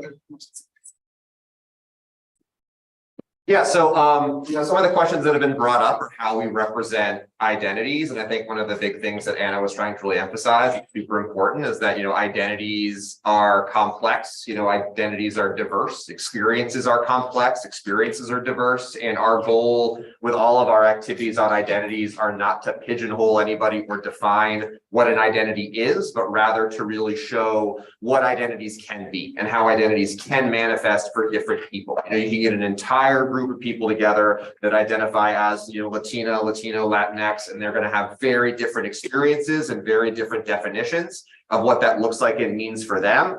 And it's going to involve, a lot of other identities that come on in. It might be gender, it might be family, it might be nationality, other types of things. So we're really deliberate about that and trying to lay those things on out. When we do explore identities, it's all about really focusing on that diversity of experience and how some people are experiencing their identity. Not this is the right answer for how this identity is experienced, but how can and does this identity manifest? And really trying to make sure that we pay attention to very diverse portrayals of identity, to make sure that we are combating, like was brought up, stereotypes or pigeonholing identities as a certain thing. We do a really robust activity on this on Asian American Pacific Islander identity. The example we have up on the screen here was a really powerful activity we did on exploring Latino, and Latinx identities. And really talking about the diverse perspectives of different races and nationalities in the Latino community, kind of a multi-ethnic, multiracial community, really focusing on, the varying experiences of language, the role language can play, the role immigration can play, and sometimes does or sometimes doesn't, based on who your family is, the multiculturalism, gender. And this was a really powerful activity because, like a lot of our activities, we really tried to build in a robust multimedia focus in terms of the different types of sources students are looking at. One of the nice things about ethnic studies is you can really bring in a diversity of resources for students to look at. So in addition to, rigorous primary and secondary source text, as we talked about earlier, news clips, music videos, documentary clips, art, poetry, so many different ways that identity has been expressed by various groups of people. That really allows our students to show, their multiple abilities, because, students bring in different abilities, different levels of analysis, different skills with different types of sources, and, allowing them to really leverage that and not only, see themselves in content, but see the academic skills they bring to the table. Because sometimes I think, we have students that, might be struggling readers, and simply reading text over and over again doesn't always highlight the critical thinking that they might bring by looking at a poem or a music video or a documentary clip or a film clip. So this is kind of an example that we see here, once again, really trying to focus on, the diversity of the community and not pigeonholing the community into a single experience. And I think that, that's a really big issue, I think, in society sometimes, as we limit people based off of certain expectations, and the goals of all of our activities are to combat that in the utmost way, while still building in a really strong focus on academic rigor in terms of what students are looking at. So that's an example for Latino, Latinx identities. We do something similar with Jewish identity. Mr. Dave, you had a question about this, so I wanted to make sure that we got to this slide to bring it up. Jewish identity obviously is something that's really important to me. I myself am a Jewish person. I'm the Jewish Student Union Advisor at Mountain View High School. And we really do focus on Jewish identity really strongly in this unit. And really, it's a really great opportunity to look at both visible and invisible identity, because being Jewish is an incredibly diverse thing, that really does transcend race, transcends nationality. We really are able to kind of use this to build that view of kind of invisible versus visible identities to really show the diversity of the community. Students are going to be looking at, testimonies from rabbis, but also Iraqi Jews, Black Jews, famous senators, sports stars, people of Israeli background and demographic, to really kind of show the complexity of Jewish experience, that, religion is part of it, but also history, culture, ethnicity. You can be, ethnically Jewish and not be terribly religious. There's a whole, I'm myself very aware of that community. I have many friends that fall into that background. Really kind of showing the full diversity of what this might mean to help, students feel liberated in their identity, so that they're not pigeonholed, they're not gate kept out of an identity, that they express themselves.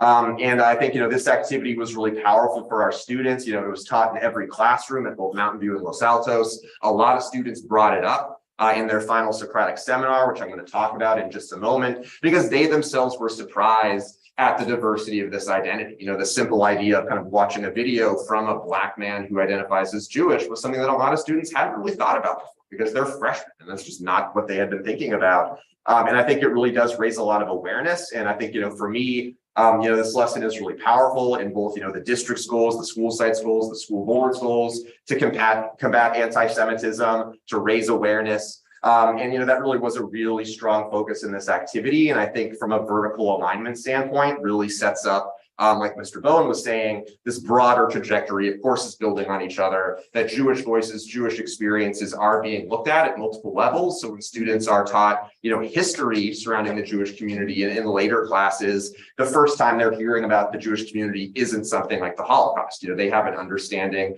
more broad and more deep than that. And this kind of really builds that in. And we see as well, there was a local focus at times looking at, examples of anti-Semitism, in the area, showing that anti-Semitism is a national problem. And national does mean our own community, and that it's something that we need to be vigilant and aware of wherever we are, even if we feel our community is a very progressive place. It's not an excuse to not be vigilant.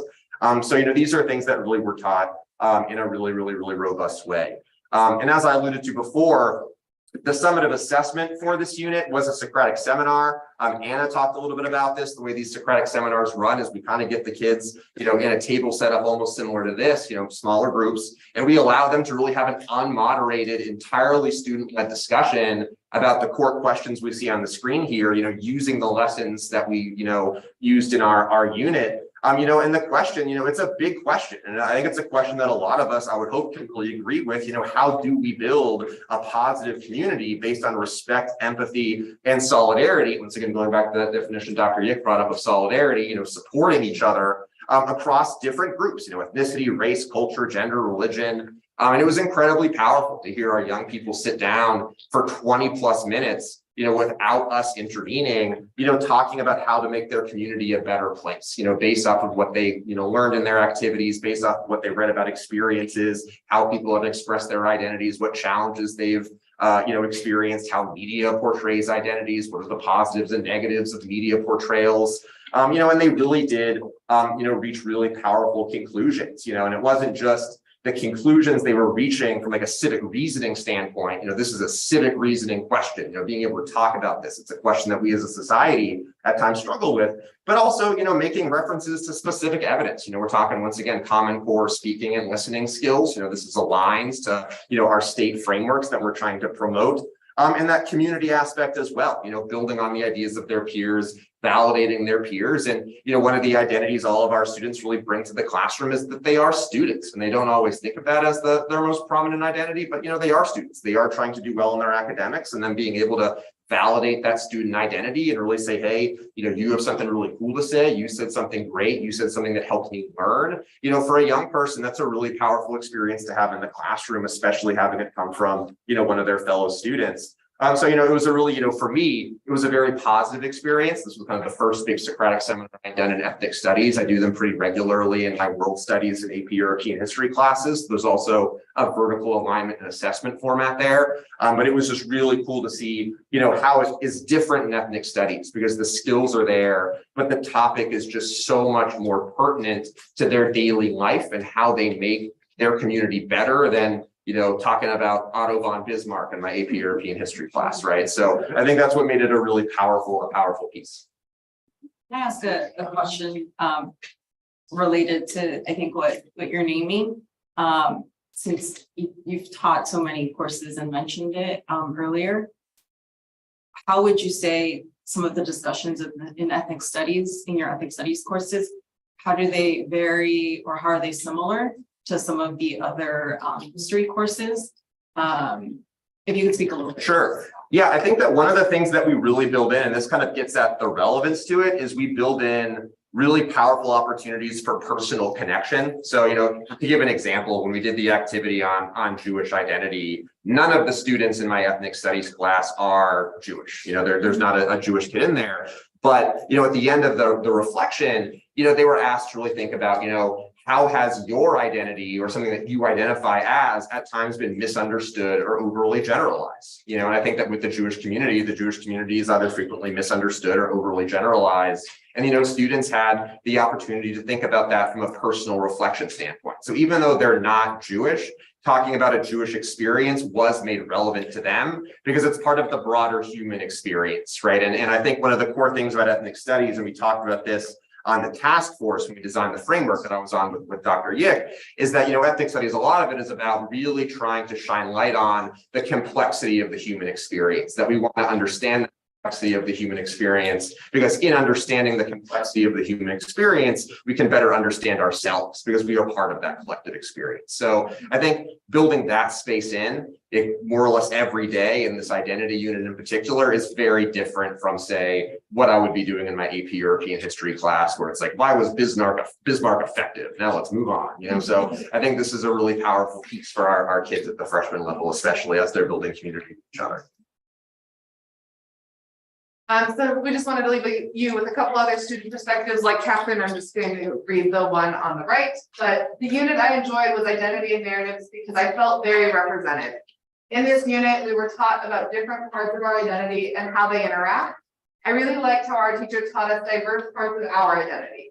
I felt represented, and I hope to keep it for other students because a lot of people didn't know much of what was taught.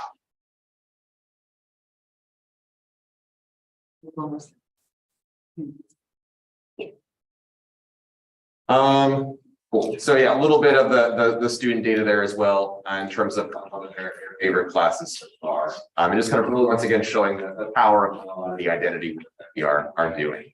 So I want to talk a little bit about Unit 3. I know we're going a little bit short on time, so I want to make a lot of the key things that we talk about.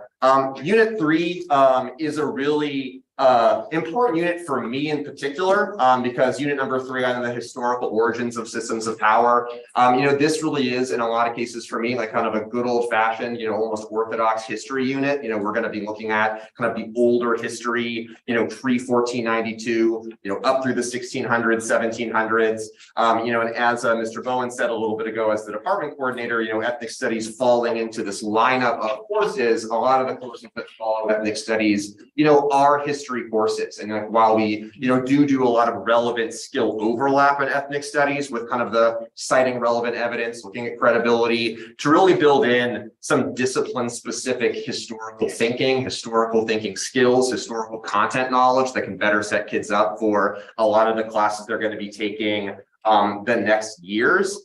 Is really powerful, and especially as ethnic studies as a 9th grade class is a springboard for 10th grade AP offerings, being able to build in a robust pre-AP focus. And as we see from a lot of our sample essential questions here, one of the really big focuses in this unit is the AP chronological reasoning skill of continuity and change over time. It comes up in all the AP frameworks for AP European history, AP world history, AP US history, and kind of the idea of power structures in the Americas changing over time. What were they like before the arrival of, European settlers, and how did they change as a result of that? We were really deliberate in selecting the name for this unit, Origins of Systems of Power, and not something different like a system of oppression or another term that you might use. Because I think, it's fair to say that in every society, there is some system of power. Somebody's going to have power, power exists, hierarchies exist. What do they look like? And how do they change? And that's really what this unit's all about. I can follow up on that though. Yes, there's systems of power. So one of the lessons that we have saw, I'm trying to get this maybe not in the curriculum or not. This is what who has power over you at school?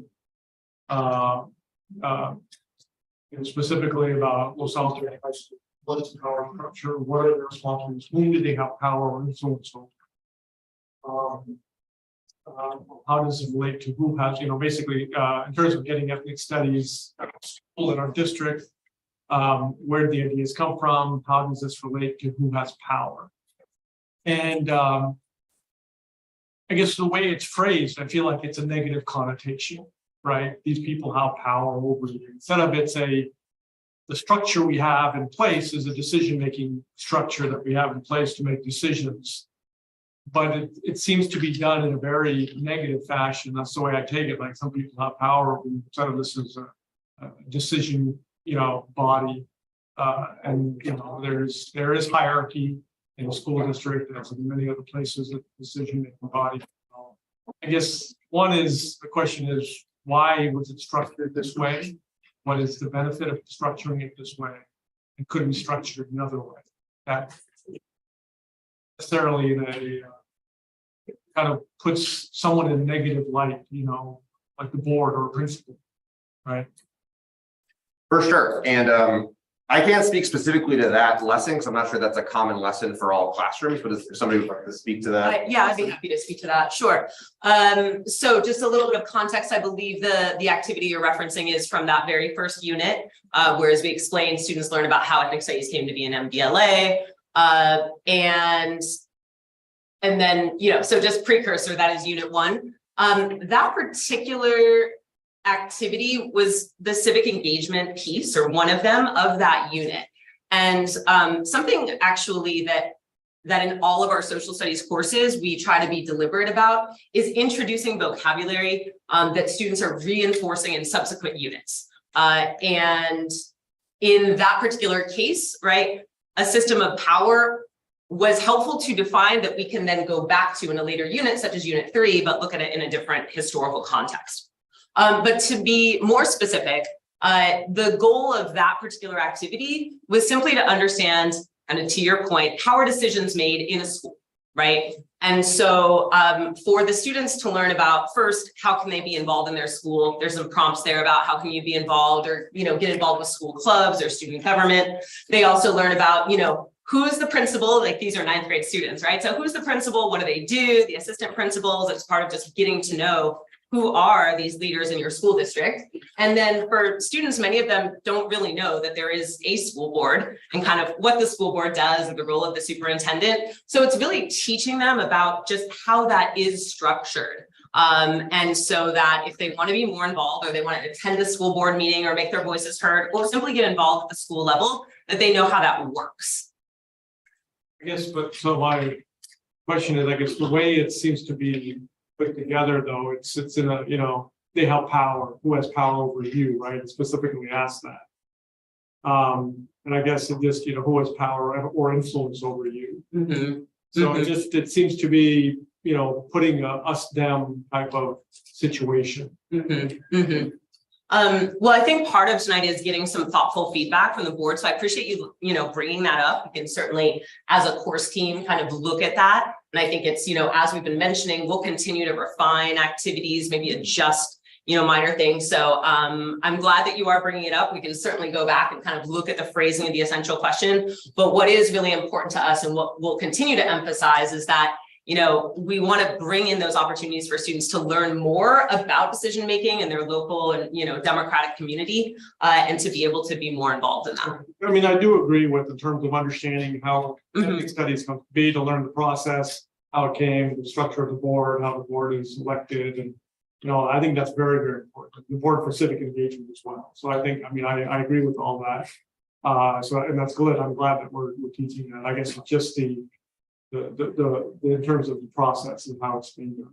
Well, I just add to what Sanjay said, that I think a lot of the problems that people are having who are writing to us has to do with the phrasing of certain things, where they appear to be phrased to create, as Sanjay suggested, a process, a sort of power overview, as opposed to how are decisions made in your school. That's kind of a neutral way of phrasing it. And I think the neutral way of phrasing it then can be embellished, like, well, do some people abuse this? So I think there's a way to go about making the points that you're trying to make, not just with respect to systems of power, but lots of other things that are here that can be rephrased in a more neutral way so that it doesn't seem as though the question is leading the person to the answer that's expected. That's a suggestion. I actually have a different point of view. For me, that would have been a light bulb moment because I'm a kid. I'm 14 years old. I know that I don't have power. My parents can tell me what to do. I already know that. My parents have power over me. I have to go to school. I mean, there are many things I don't have. So I'm looking at it from a kid point of view. From a kid point of view, I know that I don't have power. So for you to tell me and explain to me there's systems of power and it's relevant to me, the student, and it's not like history, like, because I thought history was about like great nations and great leaders, but no, it's actually relevant to me, would have been like, wow, yeah, okay, now I understand why I'm here.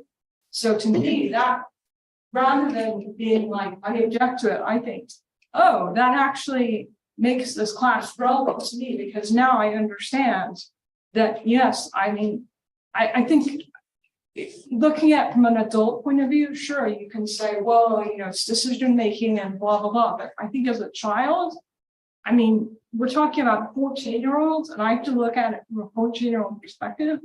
And I know as a 14-year-old, I remember, I mean, it's a while ago, but I still remember and know that I don't have power over a lot of stuff in my life. So I think actually that is a powerful lesson in just saying directly, yes, you don't have power over certain things. You have power over certain other things. And here is how you, at 14 years old, can affect change. Because that's, if I read the whole thing, and it was like, how can you affect change given that these people have power over you?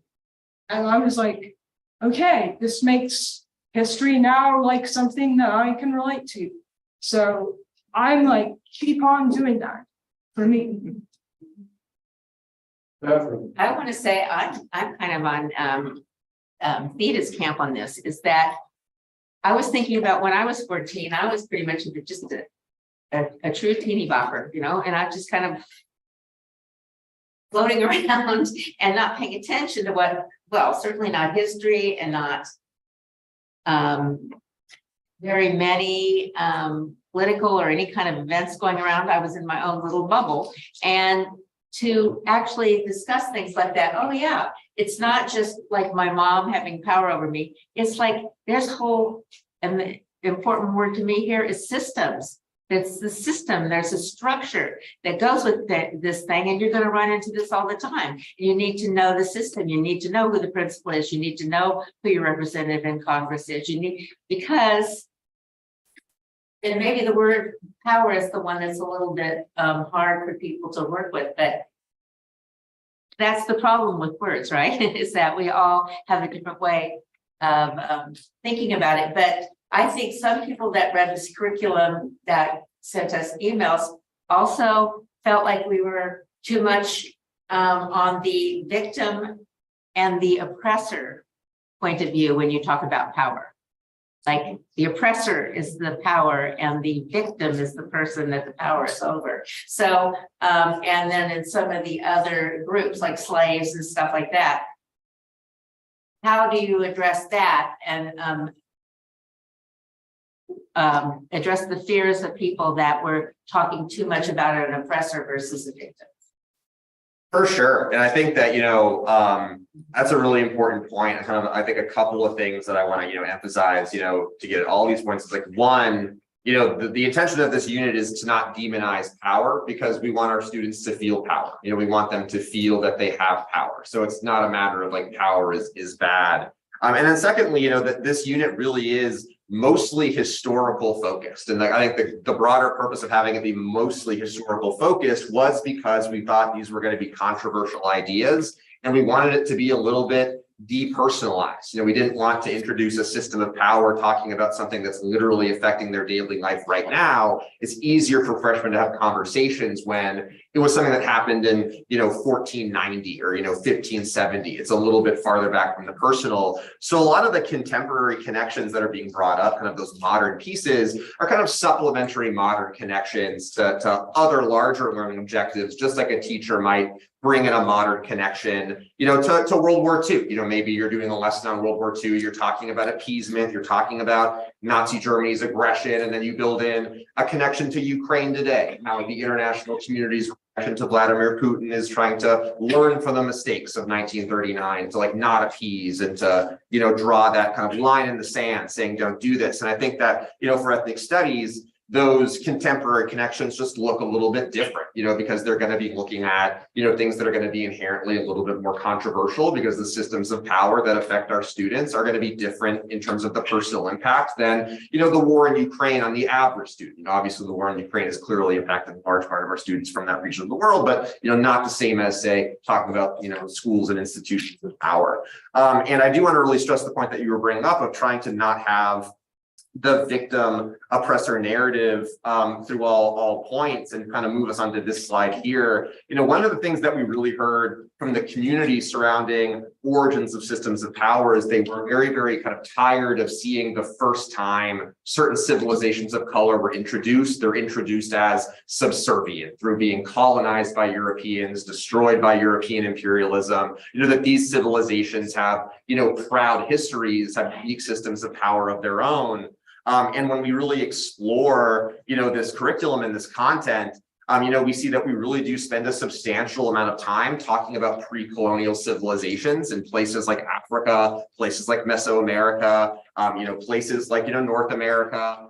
Examples like the Iroquois Confederation, the Aztecs in Mesoamerica, African civilizations like Mali, Great Zimbabwe. I mean, we really do shine a light on these as kind of unique societies of their own that are going to be changed. You know, I think that idea of continuity and change, you know, changed rather than victimized, you know, changed by the institutions of colonialism, the institutions of, you know, European conquest. And, you know, we're very honest that a lot of those changes are going to be profoundly negative, you know, especially in, you know, the early history of North America, the history of Mesoamerica. You know, we do talk a lot about, you know, the institution of slavery, both as a system of power prior to the coming of Europeans, you know, talking about what slavery looked like in African civilizations, talking about what slavery looked like, you know, in indigenous Aztec and native civilizations, and, you know, being honest about how it's going to fundamentally change and become very, very much far more racialized, and in a lot of cases, far more, you know, really abusive, you know, under colonialism. And that's just kind of a continuity and change exercise that, you know, we're really kind of looking at.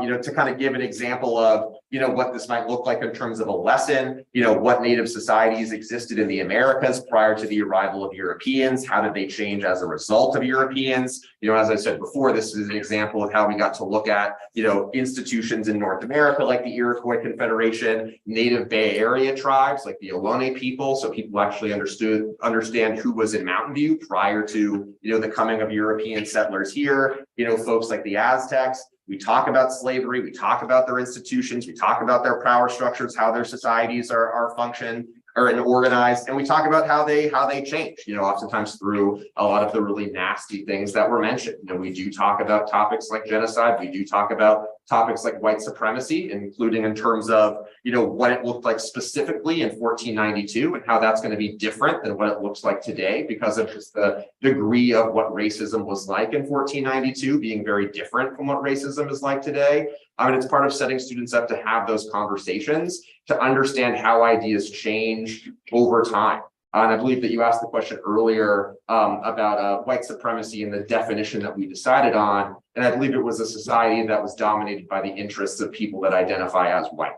And the primary piece that we saw with that with colonialism was just the coming of, you know, Europeans, the supplanting of native traditions at times, you know, the use of natives as, you know, forced labor in the Americas. And, you know, we're very honest about that. But we also want to make sure that these units and these topics don't result in kind of this like wallowing in feelings of despair. All of the major topics that we talked about, whether it was Africa, whether it was looking at the Aztecs, whether it was North America, we kind of ended with a modern connection that was meant to be, you know, more uplifting and empowering. We talked about like the Ohlone shell mounds in the East Bay and how the Ohlone people in the East Bay have done a really great job of organizing to kind of bring their history back to the fore and kind of regain the empowerment of it. You know, we talked about, you know, new offerings like AP African American Studies and how, you know, that's a class and how, you know, we're going to be able to see, you know, history perhaps taught through a different lens because of that class. We even looked at things like mascots, you know, San Diego State University currently in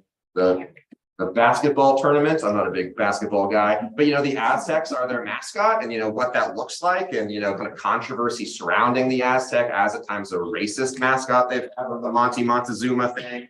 Students had the opportunity to look at that and really see how the legacy of these systems of power is relevant, but that people are trying to do a lot of healing. That healing is well intentioned, and I think that we need to be honest and acknowledge the healing as well, and be able to really kind of express that in a powerful way. So it's not just a victim oppressor piece, but rather this is a history that happened. A lot of the history is really aligned to things like the World History AP framework. There's some vocabulary under our learning objectives here, settler colonialism, that the Mountain View AP World History teacher, Ms. Mangan, was really excited to be able to bring up here because it's in the World History AP framework. That's taught, and set down by College Board. So, there's some advanced academic vocabulary that we get to introduce, we get to define, it's the vocabulary of the discipline, it's a lot of the vocabulary of history. And we want students to be able to understand it critically, where it came from, and do that historical thinking. So I just want to point out that we reached 6 o'clock. And I know you have a bit more here to do. So I'm going to say, and I also want to leave time for the public to comment. So can we just wrap up Unit 3? We are more or less wrapped. I think we just have this quote. Which is, I think you did a great job overall of using own voices, that is, voices written by the people about themselves as opposed to other people writing about the people. But in this unit, I noticed a lot of newspaper articles. Could you talk, is it just that I missed the oral part of this course? Can you talk a little bit about this? About newspaper articles for... Yeah, so basically a lot of the sources that I read in Unit 3 were newspaper articles. You mentioned a lot of things that I didn't see in Unit 3, but they're modern examples. But say an own voice for, say, slavery would be a slave writing about being a slave, being enslaved, or a white person writing about why slavery was great and slaves, that slaves weren't human beings, was their justification. So those would be people writing about the time, rather than having newspaper articles which are secondary, which are of the time, but are not people of that time writing about themselves. So I think that was my only comment. And I don't know if it's simply because a lot of slavery is oral history rather than written, or it's simply that it wasn't in that unit that I saw. I would say that I appreciate the point that you're bringing up, and to the greatest extent possible in terms of that historical content that Mr. Hyken is talking about, we are drawing on primary and secondary source information. As you alluded to, there is so much that's done through oral history in that time period because of the whole nature and structure of slavery. And similarly, in certain indigenous communities. At the same time, we're history teachers and we really geek out over like primary source research. So we're continually digging, and looking for more and more perspectives. But we definitely bring in, for example, with Native communities, perspectives of some indigenous people, as well as perspectives of people from, Spain or various parts of Europe. So it tries to be as, multidimensional as possible, while toward the end of the unit, bringing in more of those current examples that Mr. Hyken was mentioning, where we might bring in something like a more contemporary source to help students draw a connection or analyze some of that continuity and change over time. Thank you. So anything left on Unit 3? May look. Nope. Okay, great. Thank you very much. I appreciate all the hard work, and I think a lot of what you said, if we could reduce that and incorporate it into the units, either as comment on the unit or how the unit is used, we go a long way to allay people's concern. We'll discuss next steps when we get to the regular board meeting and items for the future. But for now, thank you. I want to give an opportunity for the public who have filled out some cards. Those of you who have to go, either honor your commitment. And the first speaker I have here is Ellen Wheeler, from the Mountain View Richmond School District. Ellen. Thank you.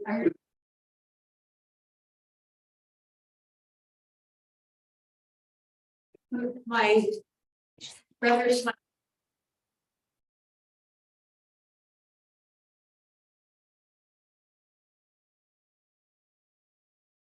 I've been.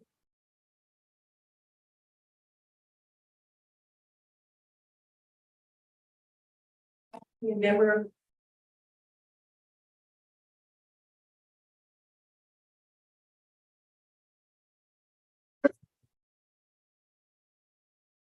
Rita Renson. There you are. Oh, there you are.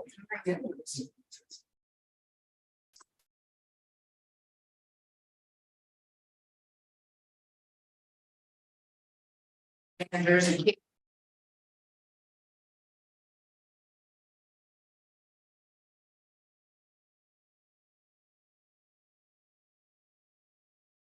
And students received an excellent.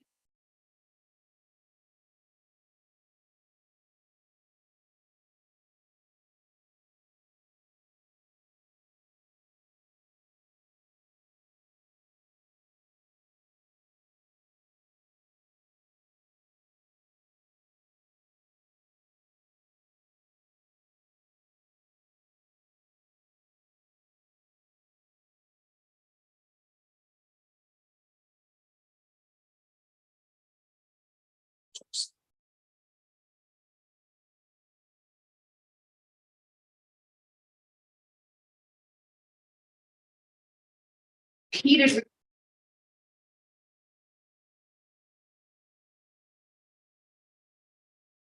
I'm upset.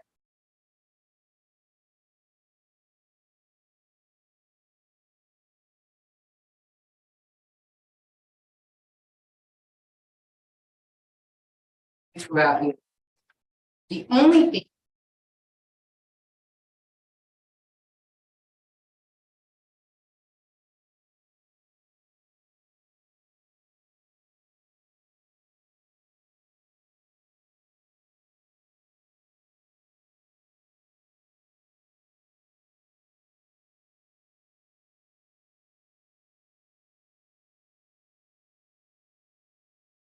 Nine left.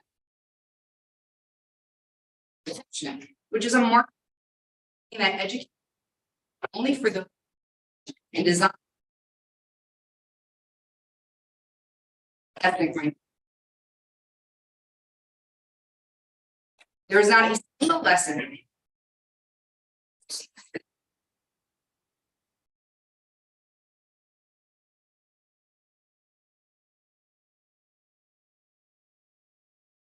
Other than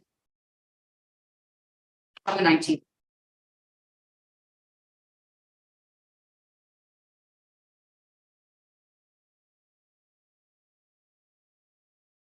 Is highlighted. No history.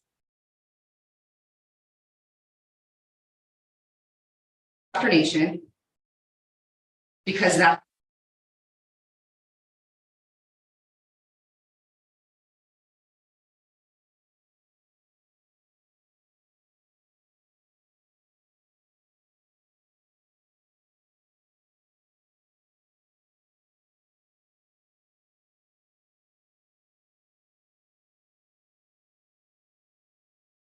So our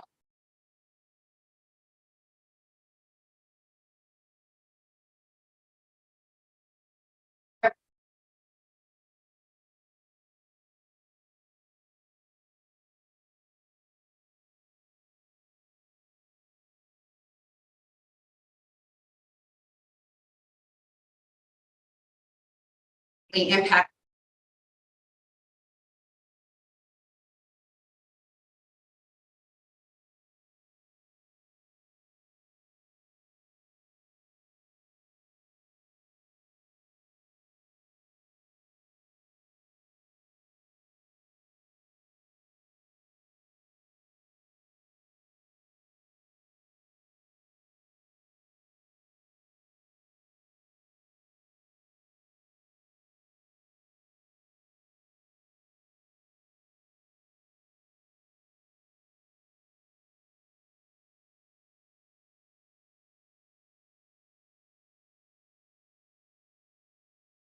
The community deserves time.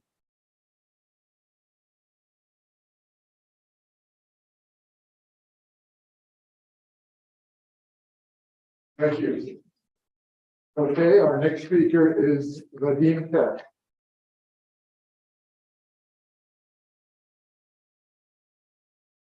I'm a parent.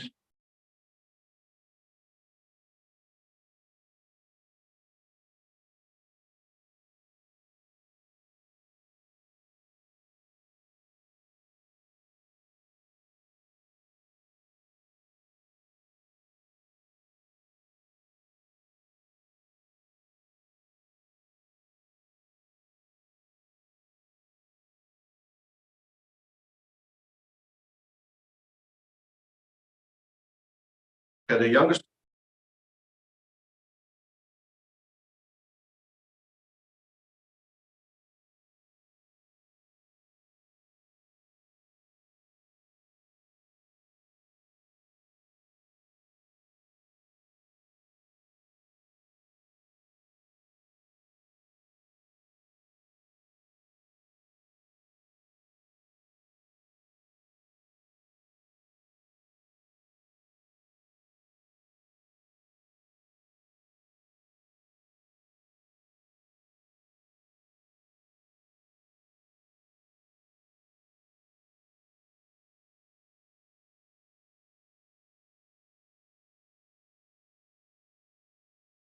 Meant to be an.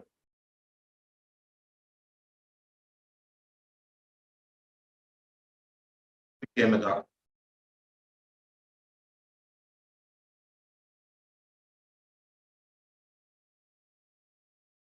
One's ethnic. College or.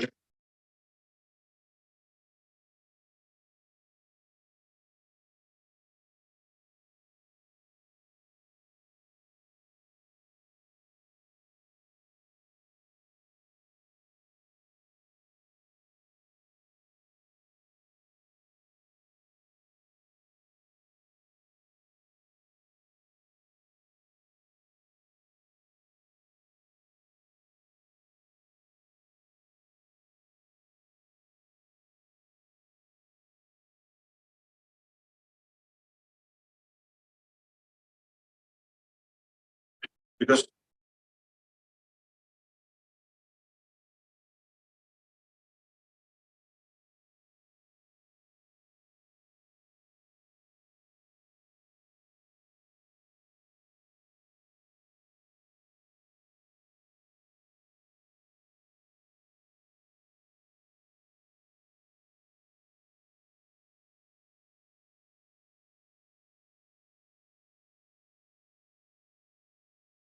From a success.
Vadim, I noticed that you were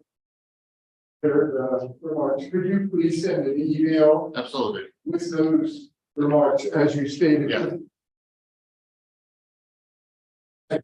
And similarly for Leah and others who read the prepared statement, if you could send an email with that prepared statement, it'll be helpful. Thank you. Okay, our next speaker, Leslie King.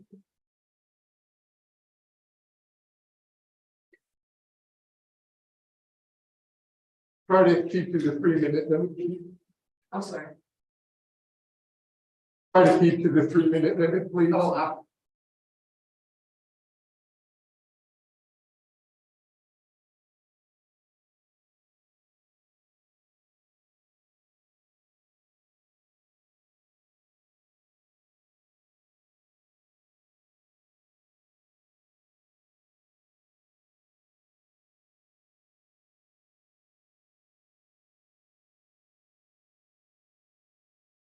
Every day.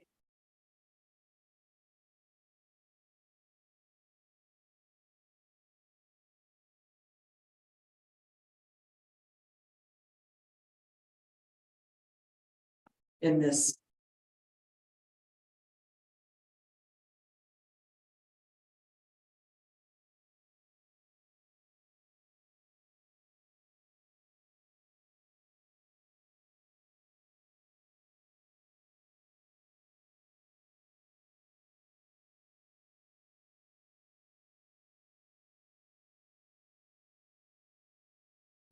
And have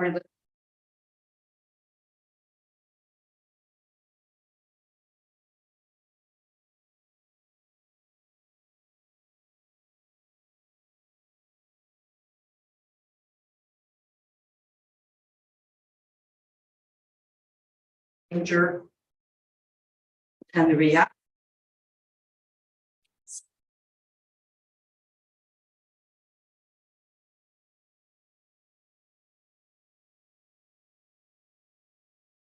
It's in your.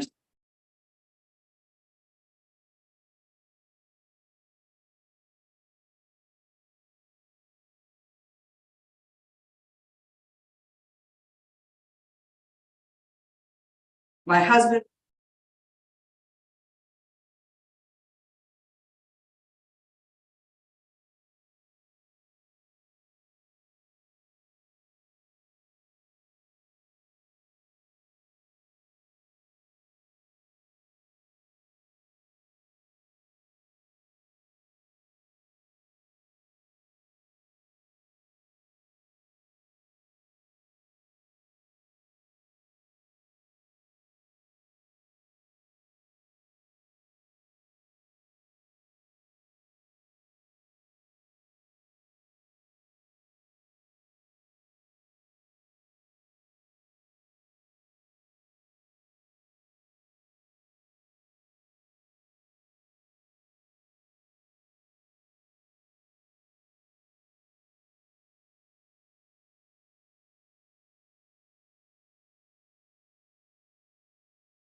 To increase.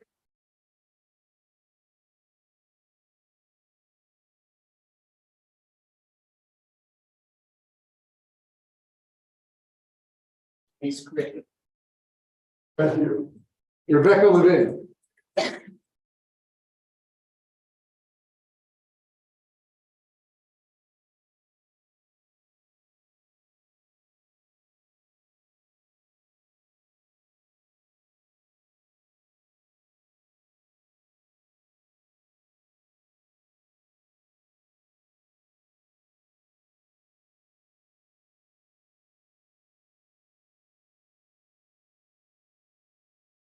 Jewish lesson.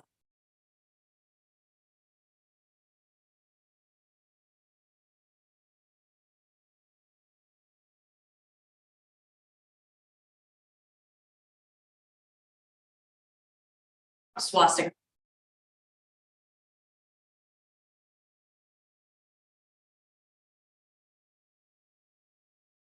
Hatred had.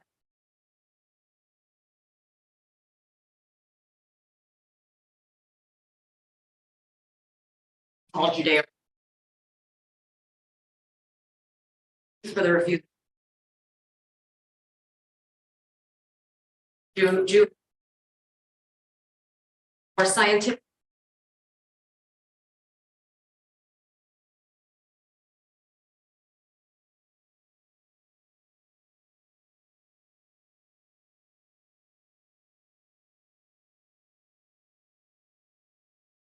But more.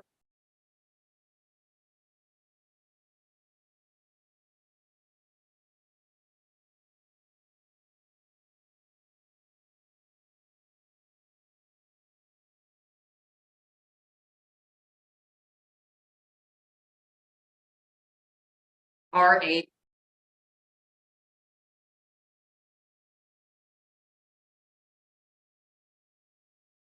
And, if those are prepared remarks, could you read? Yeah, Thank you.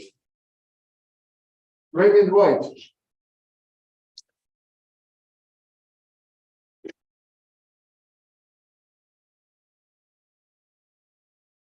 Teacher.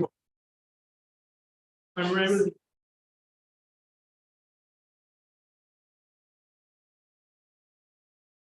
Yeah, city.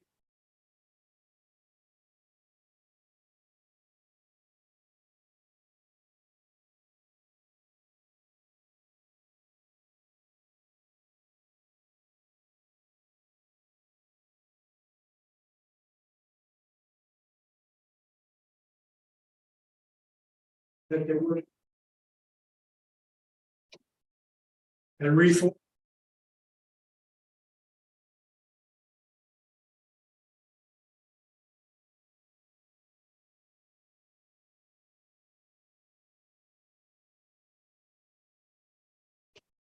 We ask. That you know.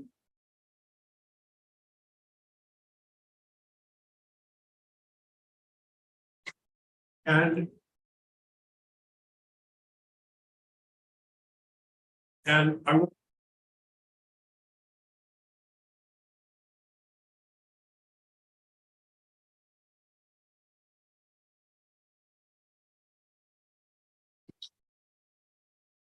Was the first thing.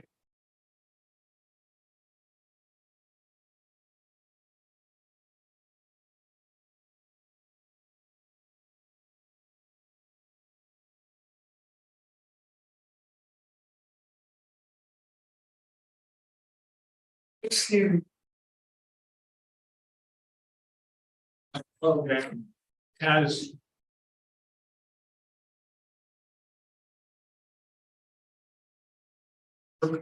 With different.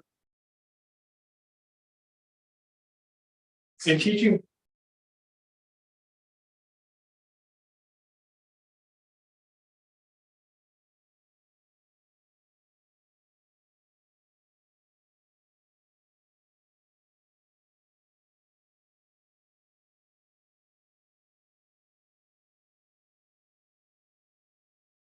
Essential.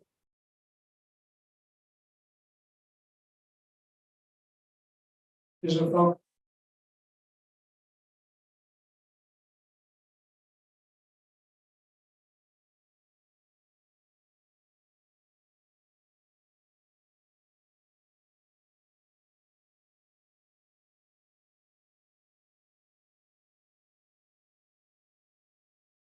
There is a lot.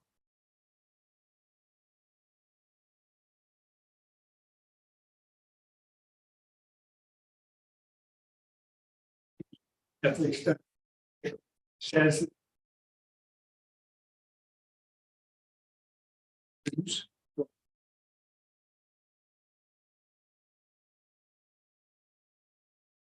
That doesn't need to be the emphasis.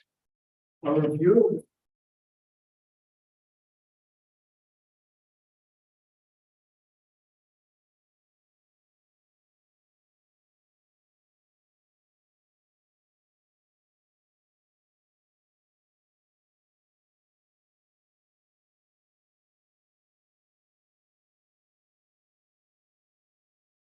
That require.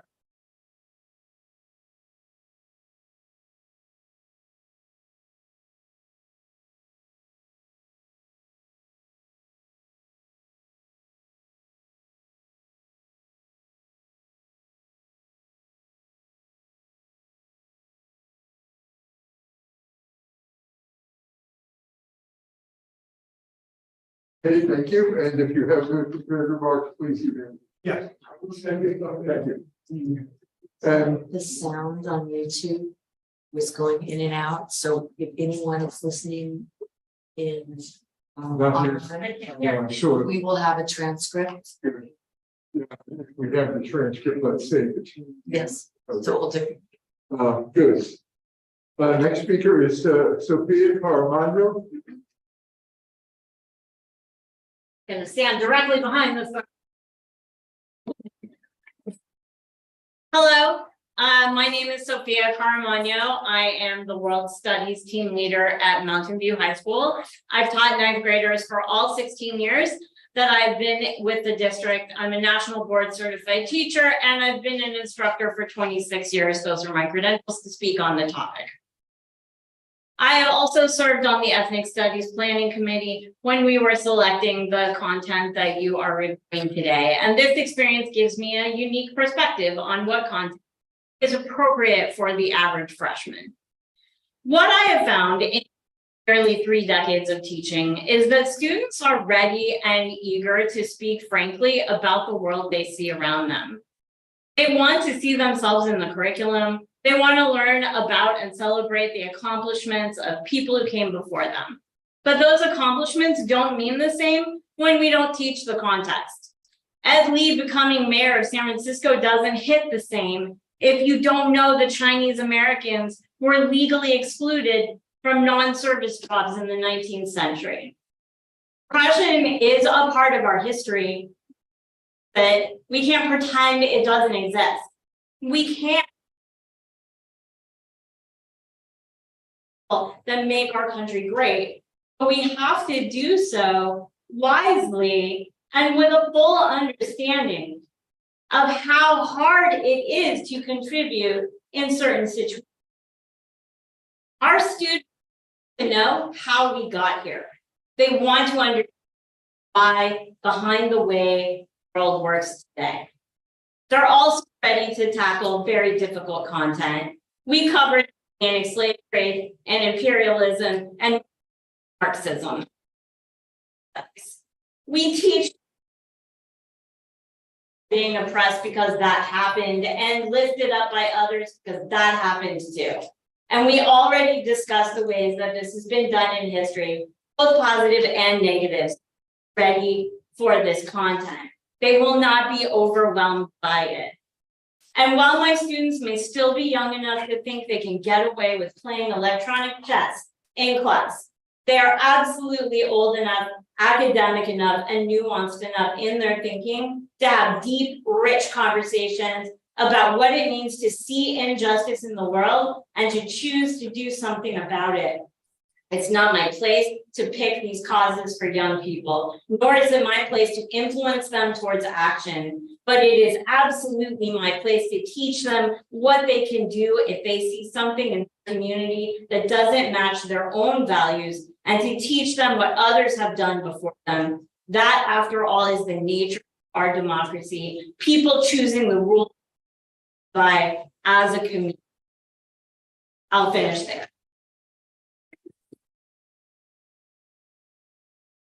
Mark Walsh.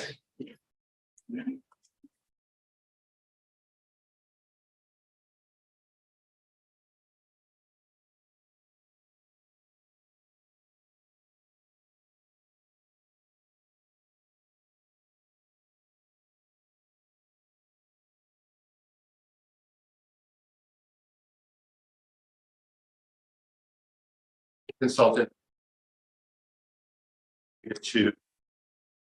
It's important Jewish American.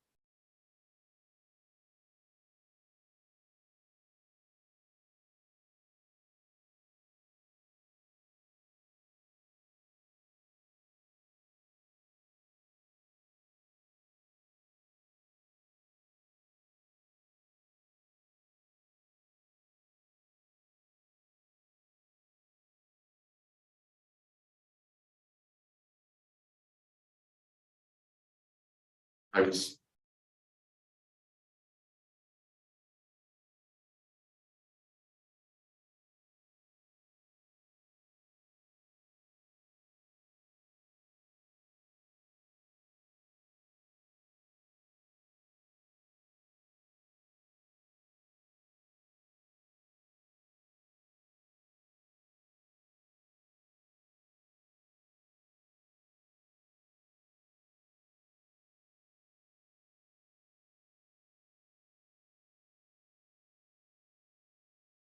Friday, never.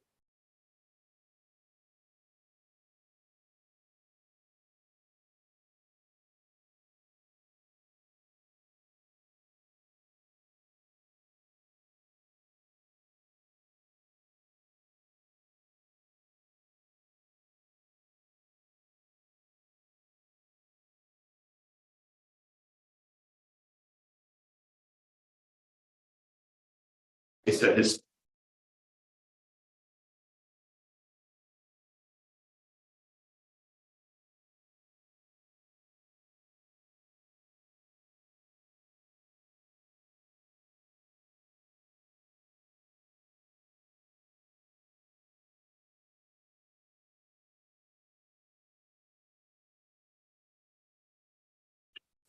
Thank you. Lee Zhang.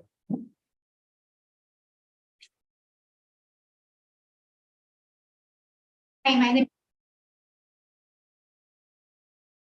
Junior, junior high.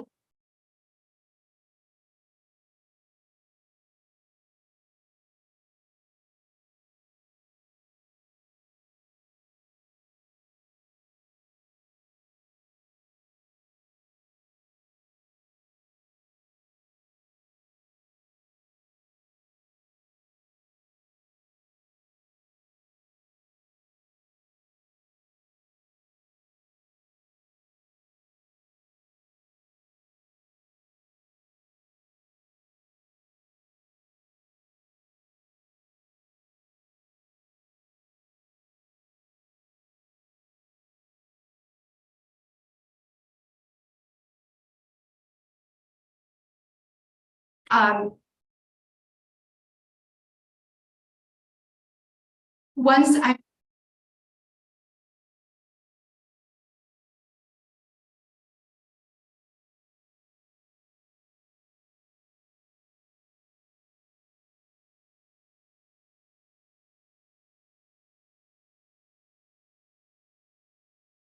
And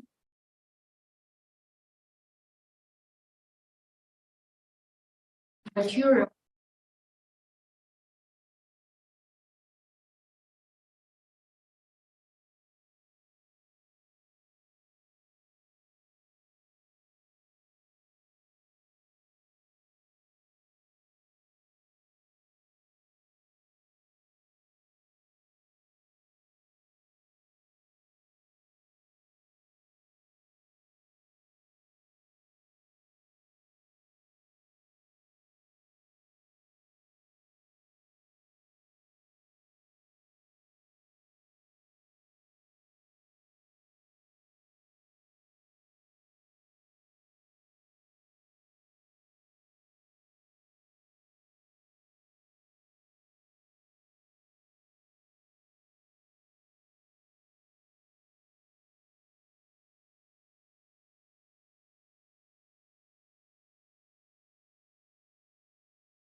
It is.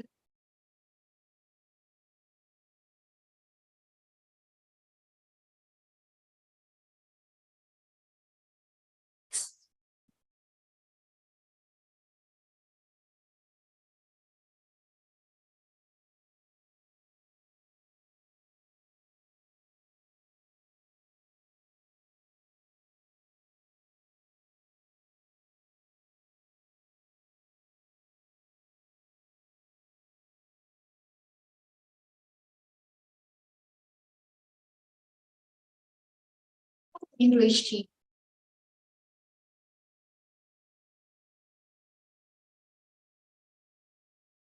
Keep lead.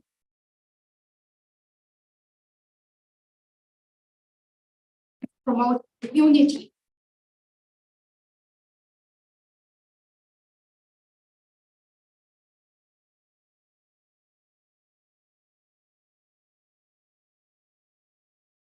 Great.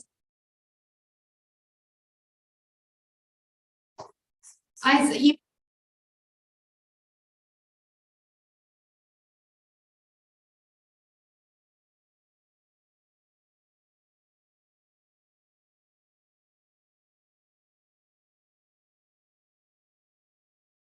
And I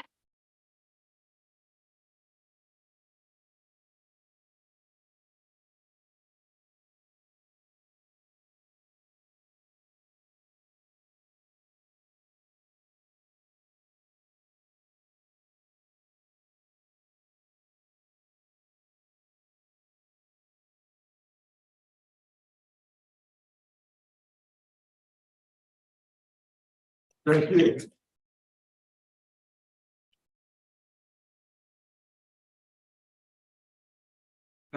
Ella, and I'm afraid I can't read your last name, Amura.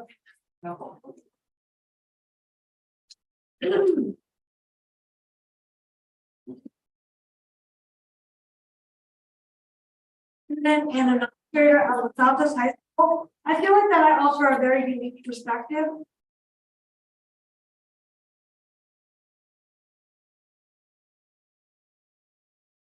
Life changing.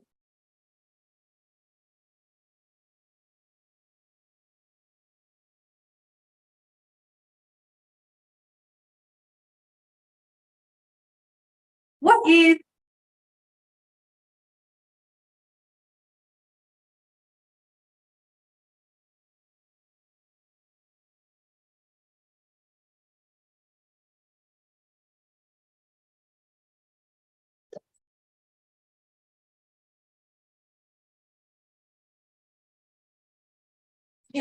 that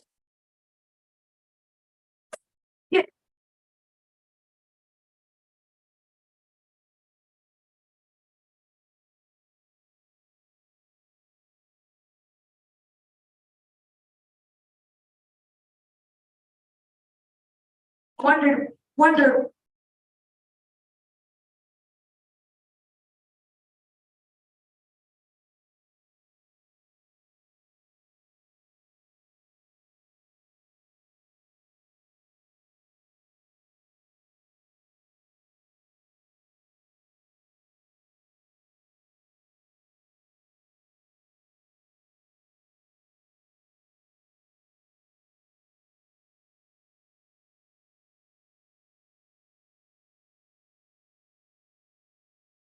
myself.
Very right. That's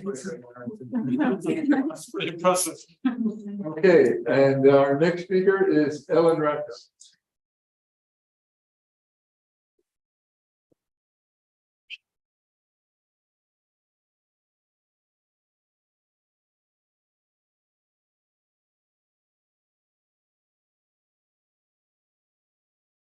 I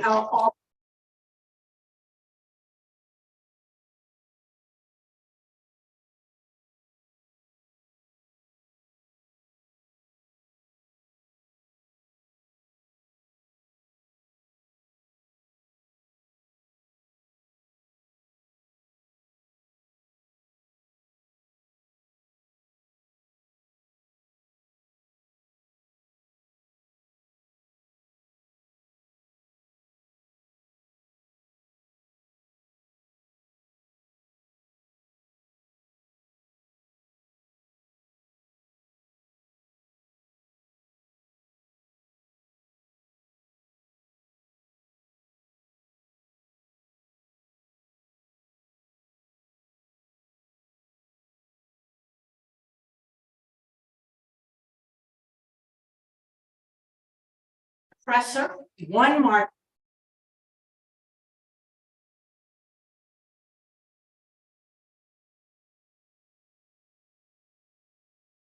They don't.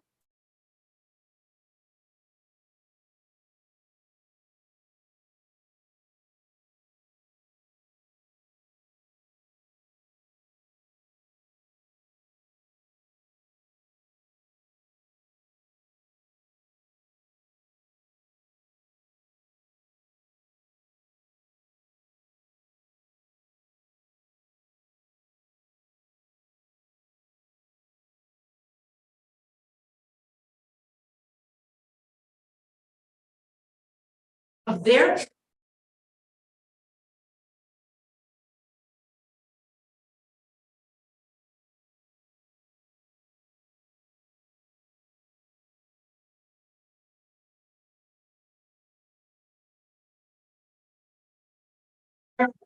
In this.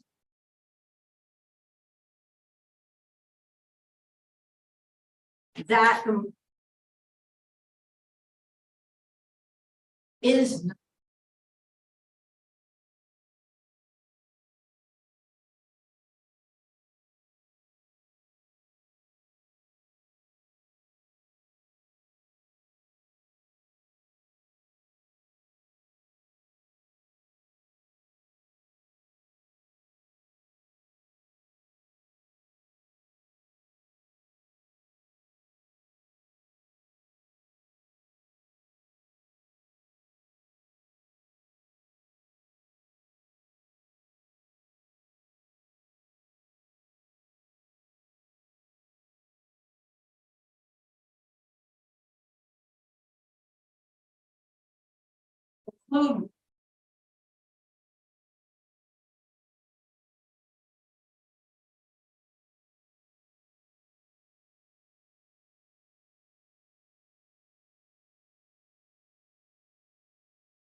Not. Depress. The act. Thank you. Next speaker is Kiyoshi Taylor.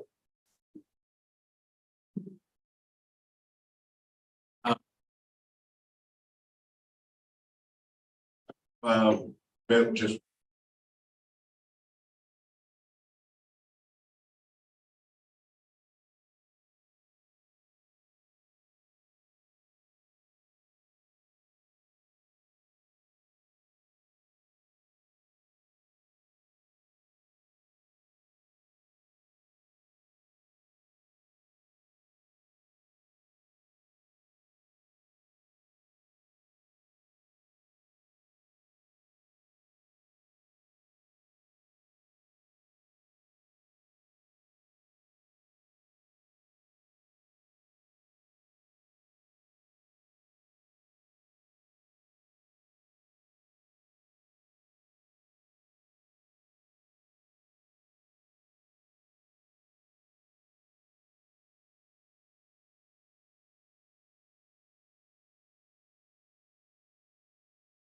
Where.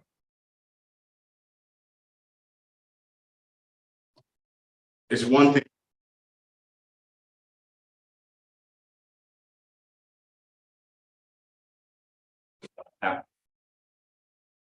I'm one of. I can tell you right. You know. We're done. We moved on.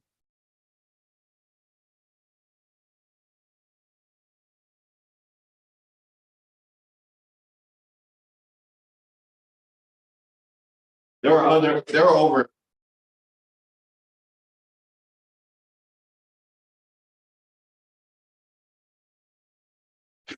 And if we don't actually address.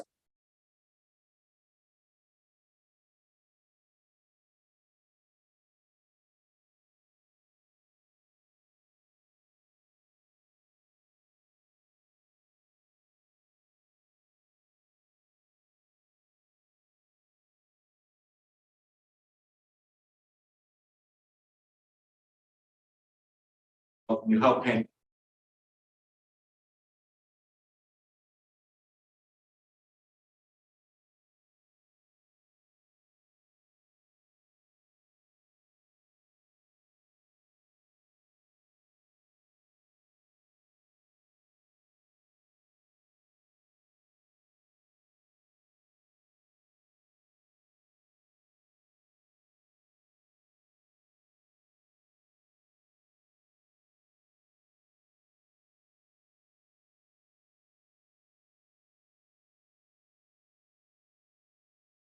Believe it or not, with that.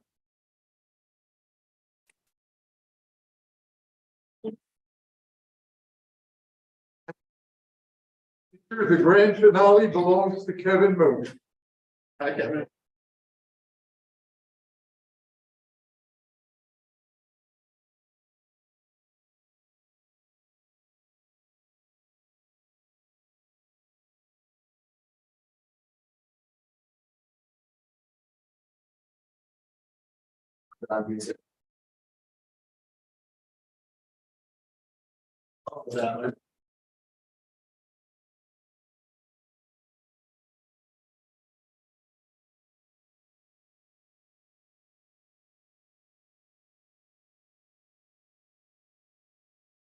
Being able to trace.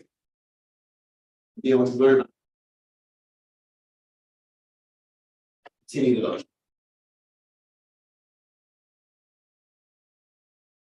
Holidays, I got.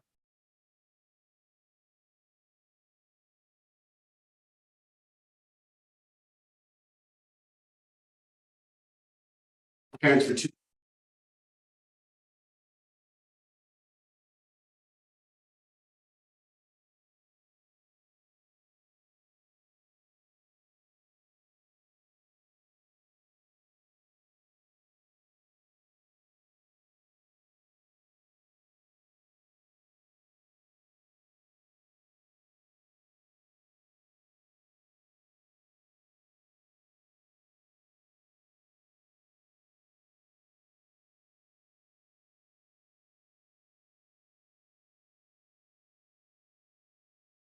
Out of the year.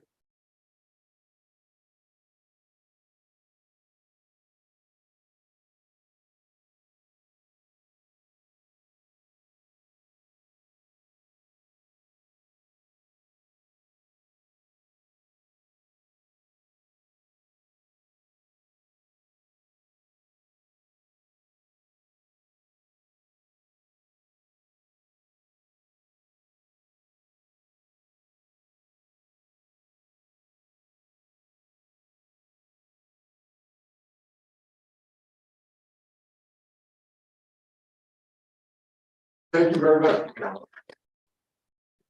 Gentlemen, that concludes the major portion of our session tonight. May I have a motion to adjourn? So moved. Moved by Catherine. Seconded by Sanjay. Any discussion? All in favor, please signify by raising your hand. 5-0, the vote carries. It's adjourned.